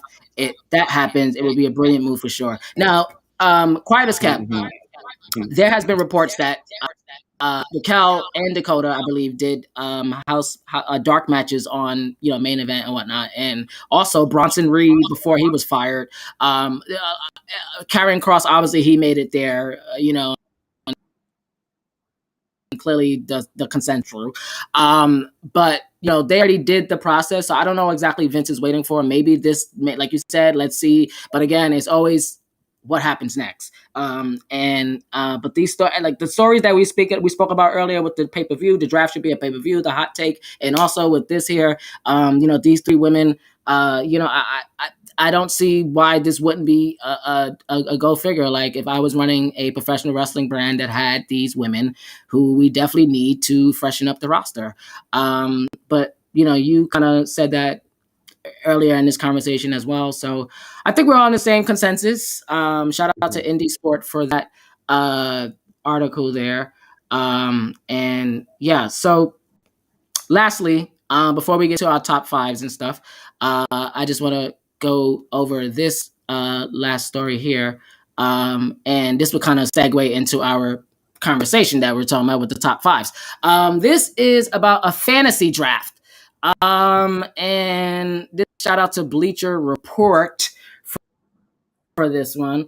And I really thought this one was going to be a fun one because, right now in the world of professional wrestling, everyone is fantasy booking. I mean, last week we had Omega versus Bryan Danielson on AEW television. What a treat. What basically a treat. Free. Yes. Yeah. A big treat. Yeah, well. Mm-hmm. And it did not disappoint. So it had my mind in just like, oh my God, like there's so many things that we could think of, Bryan Danielson versus Adam Cole, Adam Cole versus, some people are already saying that the good have to leave the super clique because Adam Cole, when he first came, he did not announce the Good Brothers in his speech about everyone. Like AEW, you really gotta listen to everything that they do. Yes, yeah, he left them out purposely twice. Yeah. Twice. So it's just real interesting. I was like, wow. Yeah, and it's. He's like, get better cameraman. I hate shaky cams. Yeah. That. It definitely blew my mind. Like I said, great match. But this article here that I came across was just, like I said, it was just like, you know what? This is something I need to add to this because, again, here you and I are just sitting here, I mean, this past, we also saw Sting. I mean, 62 years old Sting, and he was going strong and jumping off the top rope, taking bumps, and a lot of people were scared of Sting. Welcome back, Sting. Yes. Welcome back. And Bryan Danielson taking those bumps and you even had freaking the Big Show, Christian Cage, now Impact champion, and we're just talking about Joe, Impact, and we're like, well, no one's watching Impact. Well, yes, they are because Christian Cage is the champion and he's on TNA. So I wanna kind of redirect that because I was wrong. People are watching Impact. Impact's on with AEW. So I think what's the Wrestle story? You were right. Right, absolutely. And even to the clip that we played in the last commercial break where Antwell Stop and I was, going over the statistics, like you guys saw, like that the Impact definitely had a boost in the ratings. I mean, did it last? Mm-hmm. Nothing lasts forever, but, it definitely helped. And, the companies that can really use it is Ring of Honor, if you ask me, and MLW, but that's another conversation. Because I don't think anyone's watching those. And NWA could definitely use some Forbidden Door interest too. I mean, Nick Aldis, the NWA champion. Do you believe, Suplex City? He was the champion for 800 days plus. That's almost over. That's over 2 years. He was holding that title. Nick Aldis, who's the husband of Mickie James. And but he was the champion, NWA World Heavyweight Champion, 10 pounds of gold, hashtag. And he lost it to Trevor Murdoch, who, you remember that name, right? Wow. I know, yes, I know Trevor. He was just in AEW. No, he was in the Indies and, came back to NWA. But yeah, so he won the title at the end of August at their pay-per-view. You guys can check that out. That's definitely still, just a great moment. But, he had that title for almost 3 years, basically. Not one person took it off of him. So that was a great historic moment, but they definitely need more eyes, you know, and the Forbidden Door or something like Omega or Christian, anyone coming over, like, would definitely get eyes on. And that, like, cross promotions is good for business. And, you know, a lot of people are saying Impact is going to do something sort of like that, like a super card show at Bound for Glory. I would not be shocked. I mean, because it makes sense, like, with everything that's happening. You know, Impact already has a relationship with Triple I, you know, out in Mexico. You know, Lucha Bros is the tag team champions in Mexico. Kenny Omega is the world champion in Mexico. So it makes sense to already put, like, everything just aligning, you know. And then you got the NWA relationship. You know, Mickey James' husband is NWA, and Mickey James is already in Impact fighting Deonna Purrazzo, the Impact Knockouts champion. Like, they're about to do a women's event. Like, everything is aligning, so I wouldn't be surprised. And if you look at the promotion for Bound for Glory, late October, I think October 24th, if I'm not mistaken, they, in the promo, they have every promotion in there. New Japan as well. New Japan already made their home in America. They film in LA most of the time with their New Japan Strong, but they just did an event in Philly this past weekend. Like, so they're coming to the East Coast. As AEW said, New York is AEW. It's just thriving right now. So this article was something that I was like, you know what, this is the conversation, along with our top 5. So let me start. As you guys can see, Lashley is on the cover. You know, hashtag Black Wrestlers Draw, hashtag Black Equity, all that good stuff. So let me read this article here, and it says here, you know, a shout out to Bleacher Report. Article came out in March. In WWE AEW Fantasy Draft, selecting the top 10 big board. I'm just going to breeze through these wrestlers here. And it's 5 AEW, 5 WWE, which then brought, as I said, the conversation with me and Miss Manny. I was like, you know what, let's do our top 5. So, and it starts here. The 2021 NFL Draft is approaching. You know, well, obviously it happened already. And it goes on, such an event has never happened before. And as far as a fantasy draft between WWE and AEW. WWE took over WCW 20 years and merged its wrestlers into the roster, while Raw and SmackDown had several drafts and superstar shakeups, but nothing has ever been cross-promotional. If two companies suddenly decided to unveil a draft, who would be the top 5 picks to look out for in both promotions? Based on their current status, championships, career achievements, and potential from a kayfabe viewpoint, here is the top 10. Now remember, guys, this article was written in March, so some of these people are probably not even in the high report, you know, rapport with wrestling fans, but let's dive into some kayfabe, if you will. And I see a comment there, Wrestle Story. We'll get to that. Number 5 here, they start off with AEW, and the one and only Chris Jericho for AEW. And it says, Jericho is a legend and future Hall of Famer who can play both heel and babyface, works well against a variety of opponents, can win any title at any time and make it more credible while going up and down as a main eventer who can elevate mid-carders and more.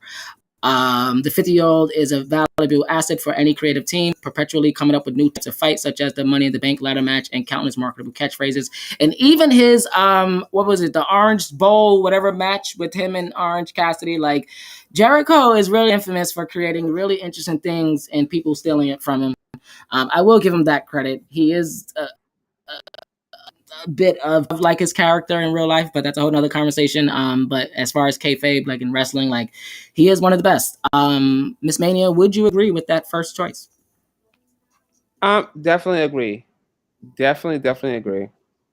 All right. And the first, number 5, the first pick for WWE would be Bobby Lashley, the man on the cover of the Almighty's career alongside MVP of the Hurt Business. He had loads of potential since 2007, but he's only now capitalizing on it.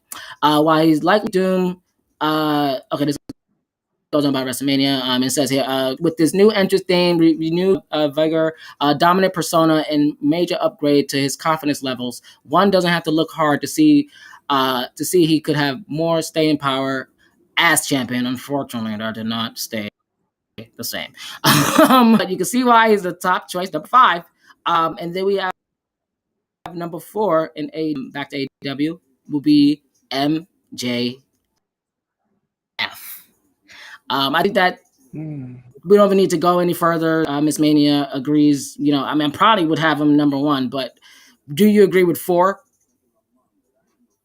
MJF 4 as okay. So we're talking draft, and they're going to he's going to WWE. No, we're talking about their top top 10, like 5 of AEW, 5 of WWE, who would be their top the top draft of the company. If the top draft. Yeah. So for an AEW, you have Chris Jericho would be the 5, and number 4 is MJF. And so far at WWE, we had number 5 Bobby Lashley, but we're up to MJF. And I was asking, do you think that that's another good choice? I mean, MJF has really been showing a little more, I guess, wrestling, but he's been taking shortcuts and sneaks and stuff. So honestly, I don't know if I would put him in it. You know, I'm like to the side a little bit. I put Warlow before I put MJF. Okay. You know, to make even me kind of blink or kind of look that way towards that. It's Warlow for me. Okay, that's interesting. I'm going to continue with AEW. So that was 4 for AEW. Number 3 is John Moxley. Quiet as kept. Him and I share the same birthday, December 7th. He does. So I agree with number 3 here. Moxley should definitely be in the top 5. AEW. Red, white, and blue. He came out to take out Malachi Black this past week. That's right, the one and only. Number 2. Want to say, but Cody has really come back. Cody's really come back. He's really showed us a little more. He set the bar. They counted him out. I loved him at Stardust. I love his new character now. American Nightmare. Cody has really shown me something really like, okay, I see it, you know, and soon he'll be champion. And congratulations on him and his wife and the new baby girl. Biracial baby. Yeah. Oh, beautiful baby. Beautiful. So congratulations and Cody.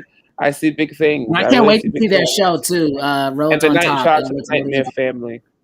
Yeah, Roads on Top and catch Roads on Top. I think that it might rival Miz and Mrs. And a lot of people are That's right. You know, saying like which ones is really. Yeah. So you know, and by the way, Miz is on Dancing with the Stars. So guys, catch that tomorrow. The Miz is on Dancing with the Stars. Look at us promoting for these companies. Okay, they do not sponsor the show. Maybe they should. It says here with Cody Rhodes, shout out to IndieSport.com. Cody's in his prime of his career at 35. It was as if he had another 10 years of experience. On top of that, there is no doubt that he loves this industry and gives it all, making him someone you want on your team to pull you along towards success. And then number fantasy here is Kenny Omega. No need to say here. This goes on and says at 37 is still an open question. Makes him an easy first round pick. You know, listen, Kenny Omega right now. I mean, if you ask me who's my favorite in AEW, I'm a big fan of Hangman Adam Page. That is someone that I pop for. Hashtag shit like that. That's my vibe. Kenny Omega has been putting on some of the best work of here, and I know the big fight right now because PWI 500 just put out Kenny Omega in the world on the PWI Wrestling 500 index. And number 2, none other than the tribal chief himself, the big dog, Roman Reigns. And I believe Lashley's in the top 10. I don't know the whole number, but I want to do a separate episode with me, you, and hopefully we get some others to talk about the top 500. I mean, we could go over some numbers. Wrestle Story, if you're still listening, if you guys are down, you want to come on and hop in our chat, our show here. We can all do a chat one day and go over these wrestlers. Because they're also, you got the PWI, you got the Black Wrestling, BWI, Black Wrestling Index, whatnot. They do all the black wrestlers, and then you also got the independent wrestlers too. So it's a lot of things going on in the world of wrestling, and I think it'll be interesting to have conversations with other people who do what we do and enjoy this type of content. You know, instead of just all of us fighting and arguing and, you know, going on social media and this is the best. Like, I think it's good to have healthy discourse, you know. But I think Kenny Omega, like the reason why I believe he is number 1 is because you got to look at just the amount of like just the trajectory of his career since the start of AEW. I mean, I know a lot of people hate the Kenny Omega American edition compared to New Japan. You know, him and Okada had some amazing matches and a lot of other greats in New Japan. But in America, like Kenny, this is, you know, the AEW, this is there in the face of the company for the past over a year or whatnot. And since then, he has capitalized so much territory with the championships. And to me, that's what I value more than someone continuously winning titles in one company. And that's where the differentiation divides with pro wrestling fans. And it's fair. It's okay to have these conversations. But I just personally feel for someone who won titles in multiple promotions currently, Kenny Omega is currently the champion in Mexico and in America with AEW, and he had Impact title with 2 championships in America. You know, and you have Deonna Purrazzo right now in Impact, the Knockouts Women's Champion. She's also the NWA Women's Champion. You know, you have a lot of that going on, and I look at that more than someone like say a John Cena. You know, and I know everyone can't wait for that 16 title where he takes over Ric Flair, but that's a whole nother conversation because Ric Flair had titles in multiple promotions as well. So I just think it's an interesting talking point. But when Kenny Omega, when I saw that he was number 1, I was like, that makes perfect sense because anyone's seen his matches that he's had from the match he had with Andrade, even the match he had before with I believe it was Dragon Lee and Triple R before he fought Andrade, and even his matches in AEW with Christian. You know, his most recent one he just had the other day with Bryan Danielson. Like the list goes on, and you know, I think if you enjoy wrestling, you find different things that make you a fan of different wrestlers rather than taking everyone's opinion, you know, because I like Roman Reigns now. And you guys go listen to the podcast back when a couple seasons ago, Suplex City, about Miss Mania. Here, like we both were like, everyone was just against, you know, and now because they're giving us what we want, you know, no pun to Batista, but you know, we're digging this Roman, and that's why he is number 2. He worked his ass off. I'm not going to act like him being a top dog at WrestleMania for 5 years or 4 years straight is not nothing to snark at. However, winning titles in multiple promotions and he has not done. But thank you, and defending them, and like Kenny Omega is still champion, so it's like they obviously something. Kenny Omega is a global champion. Roman Reigns is WWE grown. So it's different. It's the same thing as John Cena. He doesn't get that level of respect. That's why when they go at each other, it's like, okay, the battles of the brand made battle. So it's like WWE is versus WWE. Yeah. Basically, you kind of explain my whole point. But yeah, so that was the AEW top 5. Just gonna repeat them real quick in case people forgot. It started off with Chris Jericho, then it went to MJF, Jon Moxley, Cody Rhodes, Kenny Omega, and then WWE 5 was Bobby Lashley, as I mentioned. Number 4 was Drew McIntyre. Number 3.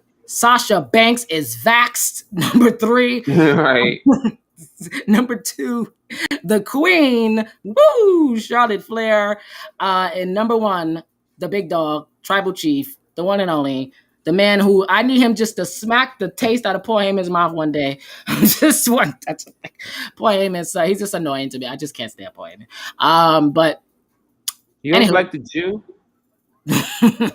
I love a lot of ways. I listen. I love Paul Heyman when he's doing the whole Brock Lesnar and stuff like that. But I just sometimes he's just much, and sometimes I'd rather just see the bloodline being the bloodline.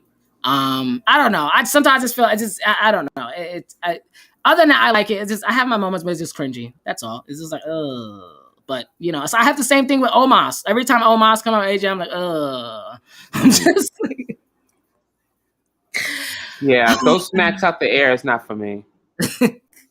Well, the Wrestle Story has their 5. Yes, I'm about to get to that. Yes, their top 5. Let's get to Wrestle Story top 5 here. Also, some commentary. Wrestle Story says here, I think in the future we'll have a big pay-per-view over multiple days with multiple companies. I like that. That would be amazing. That would be like the holy grail of wrestling.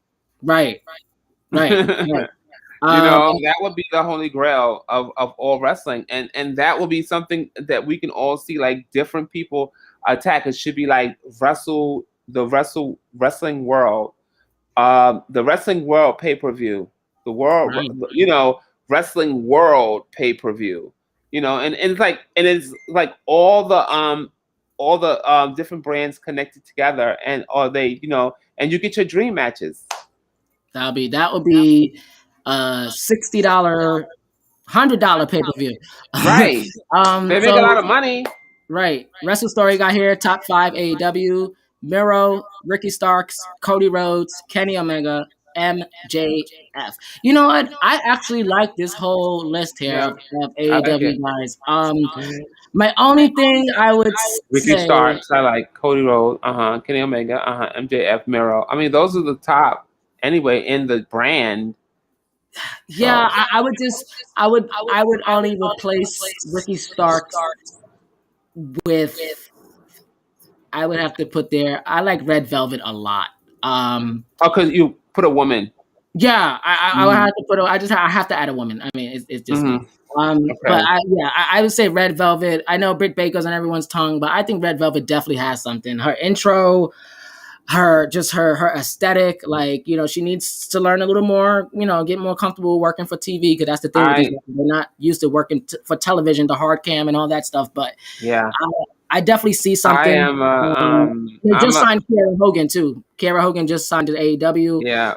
Shout out to you, girl. I'm gonna just period. And I like to wear cargos, so I would put Miss Cargo, Jada Cargo, yes, in Jada there. Cargo as well. Oh my God, Jada Cargo is definitely someone that she's undefeated in tag team and singles. 12 times her That's stat. true. And That's true. she is someone definitely to fear. She's gonna take that title and she's gonna take it undefeated. Whoever she faces, she's gonna snatch it. Top 5. I'm sure you said Jade. Who else is on your list? Oh, for AEW? Mm-hmm. Oh God. So I'm gonna have to kind of narrow some. Yeah. So right now on my top 5 on AEW has to be, I'm gonna say Jada Cargo. Mm-hmm. I'm going to say let's put CM Punk up in there. I'm gonna have to say Bay. I don't know. Maybe I'm just leaning towards these wrestlers because they're just coming in. But I've been looking at Adam Cole in NXT. I know that he is great, and he's only won one time, and you can just see his greatness. Kenny Omega is definitely on there. Oh God, I could just keep going on and on. Jade. I'm gonna say Kenny, Jungle Boy. I'm gonna say, Jungle Boy. I'm gonna say Jungle Boy. Yeah. Jade, Kenny, Jungle Boy, Adam Cole. I mean, can we say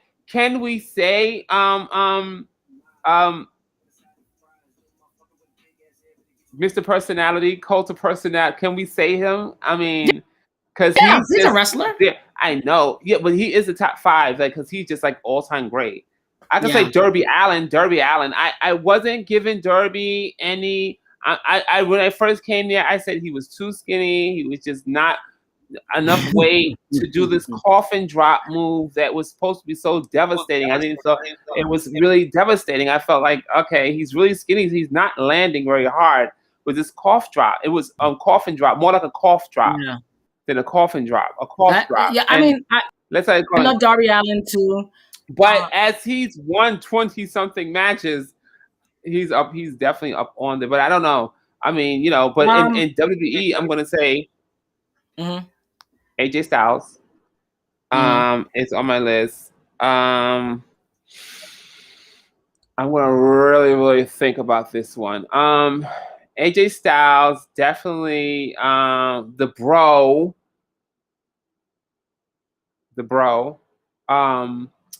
Definitely put on Damian Priest. Definitely throw on, and I'm doing some new guys because I'm definitely I see something in potential in them. Like soon they're gonna be really, really good. Let's put on Bianca Belair. Sorry, who for the Bianca haters. He's really been doing good this year. I'm gonna put on again Charlotte Flair. I think that it should grow a little bit. Like she's grown so much, you know. But where is where is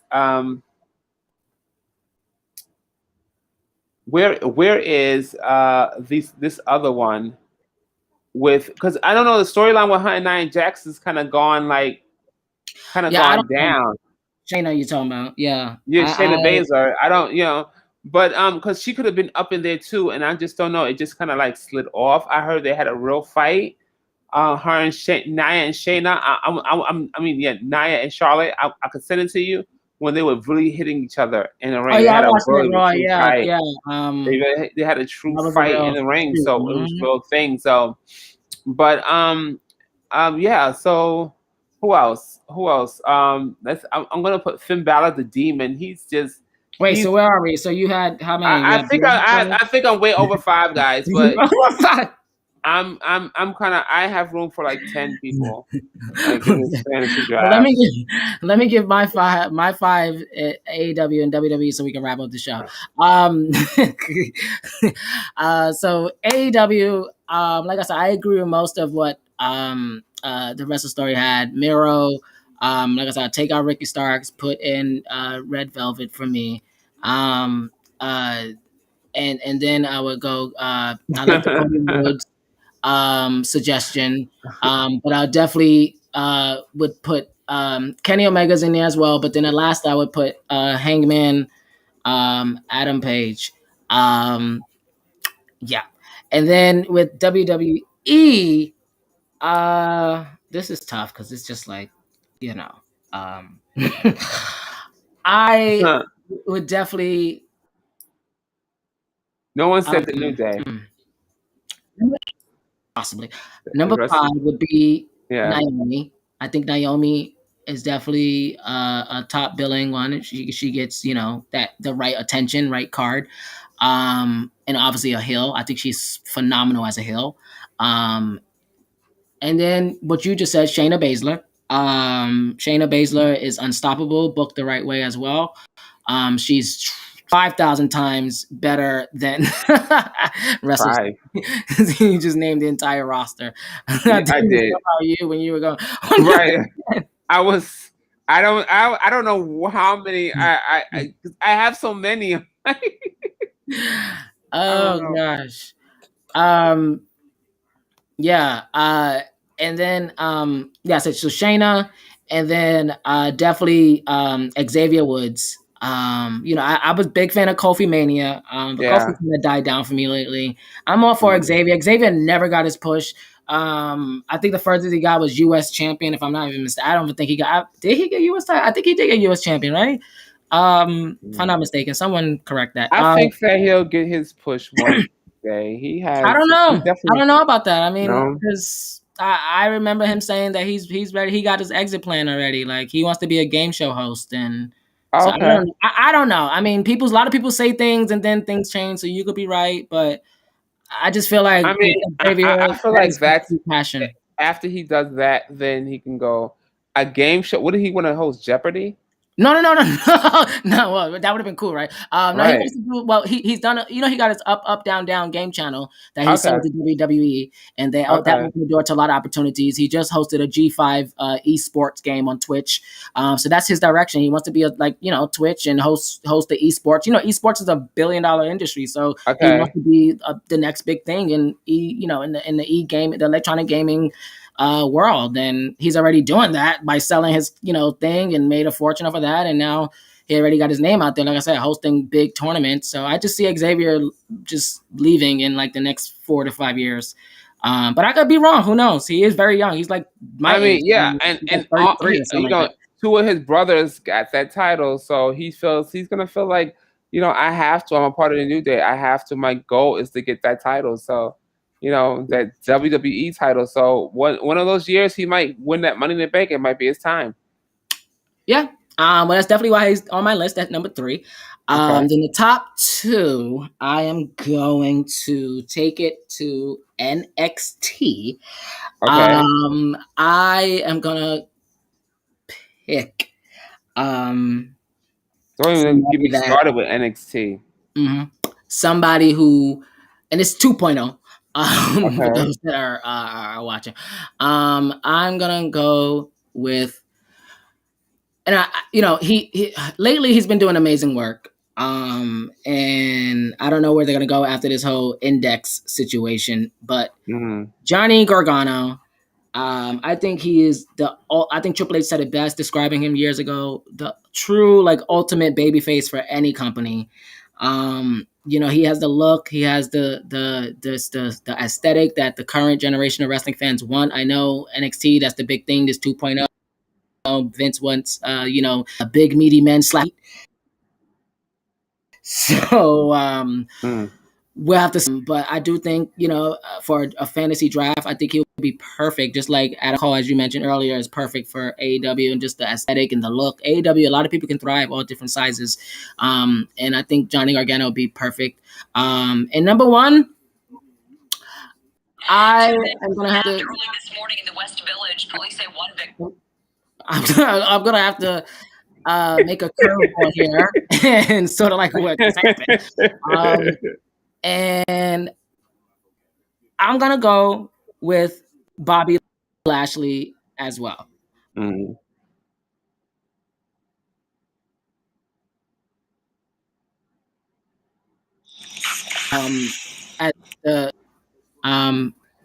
So real quick, where's this comment here? Wrestle Story. Oh, there we go. He he says that WWE top 5, Drew McIntyre, Roman Reigns, Bobby Lashley, The Miz, and Paul Heyman. Paul Heyman. That's interesting. Then he agrees with you. Jade Cargill would be my choice. My woman's choice. And there you have it, guys. Shout out to Bleacher Report for that story. Once again, guys, if you guys love what we're doing here and you want to support the channel, feel free to go over to buymeacoffee.com /DTA podcast, support the show, become a subscriber. I'll be putting exclusive content for our subscribers. If you like what we're doing here, we've been doing more of this stuff. We're coming up with a new season of DTA podcast. So much happening this year. So make sure you follow us at all of our channels. We appreciate everyone watching and tuning in. Everyone on Twitch, YouTube, Facebook.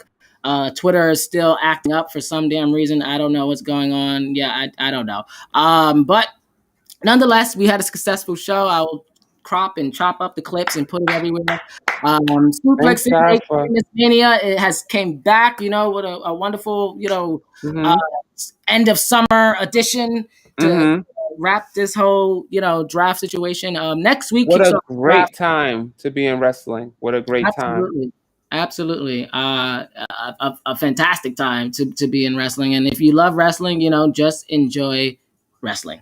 And that's like, the least we can all do is just enjoy the content. I mean, we can all, like I always say, when it calls for it, we can hop on the companies and, AEW with the women's division, WWE with everything.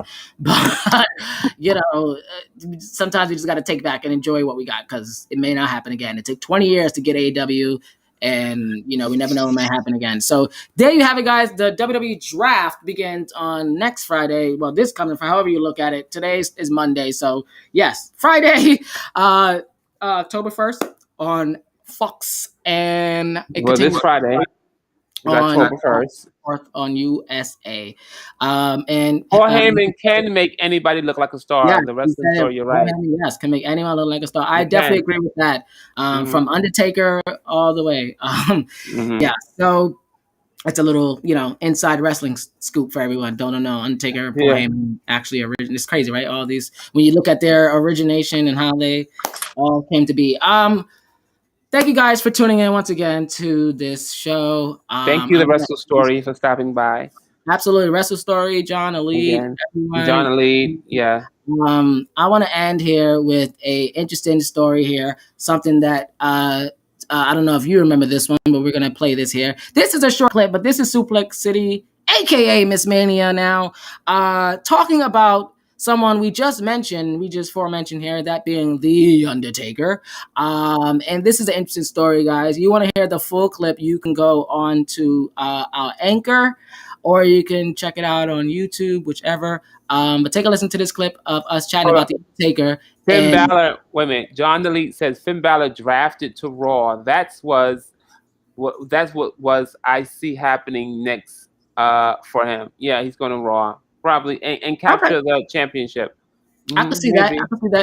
I can definitely see that. Good night, Wrestle Story. Good night, guys. As I mentioned, just check out this last clip here about The Undertaker. And I don't remember half of what I said. Okay. Well, take a listen. I don't remember what if The Undertaker I'm at that age now. was a movie star, guys? Okay. What kind of life would it be? Take a listen to this DTA podcast. Oh, what I see happening for him. From Thanks, John Lee. Our first episode ever on DTA podcast. John Light 45 for life. I have to get his name right. I don't like people. John Light 45 for life. Thank you. It was what he said. What? Mm-hmm. Yeah, I guess that was I misspoke. What Undertaker was a movie star, just like John Cena and The Rock and Batista. Yeah. Take a listen to this. This is our first episode we ever did on DTA Podcast. As I mentioned, if you guys like more, you could check our channels at DTA Podcast. Check out our link tree. You went into the crate. And yes, check out our link tree. And you want to get more information on our like all of our channels. Everything that we're on. If you just link tree is really cool to just you hop on there and find everything. So there you go, guys. It's on the screen right there. Linktree/DTA podcast. Once again, I want to thank everyone. I'm Peter Parker, and I am Miss WrestleMania. Yes, Miss WrestleMania. I keep forgetting. See, it's been so long. See you guys. Yeah. All right, see you next time, guys. Bye. Good night. Bye. And I would just never ever forget that. Like that was just because as I said, like Shawn Michaels is my favorite wrestler. So like this is like I'm sure Shawn Michaels even wrote about it. This is clips about it. You go on YouTube. Like that was one. I believe people probably do have footage of it. Like it was the most epic thing. Like but anywho, so Suplex City Diva and I, we always go on these tangents prior to our meetings and just talk about wrestling and and we were watching Undertaker and we wind up I guess I don't have to say his name 3 times and what he if, will appear like the boogeyman. Okay. And just what if Undertaker took the initiative to play ball, if you will, and go the John Cena and The Rock route, and became this big franchise, guy. Happen. I think that it would have been an epic move, and for him not to do that, because I was just saying to you a couple of days ago, like I want to see all the Undertaker's promos. They were so this classic, like he was so much in this character, this satanic wrestler, with his satanic cult. I just actually watched it, a match between the Undertaker and Mankind, when Paul Bearer first turned on the Undertaker, and it was in a brawler room. Oh, okay, yeah. That one. And at the end, the Paul Bearer hits Undertaker in the head with the urn, and Mankind, and gives the urn to Mankind, and then they leave out, and then here comes the satanic masked guys and they're satanic cults now. Before I just thought they was people that dressed in black, but they're Satanists. And they came and they took the Undertaker and dragged his body like they dragged Jesus off the cross, in the dark, eerie kind of void, and took him to the dark underworld. So my thing is, if Kane tried to cash it, this is why Kane didn't really get it, because Kane is the quote unquote poor man's Undertaker. Okay. Yeah, you gotta pause after you say that one. So yeah, I would love to see Undertaker in a movie, even now.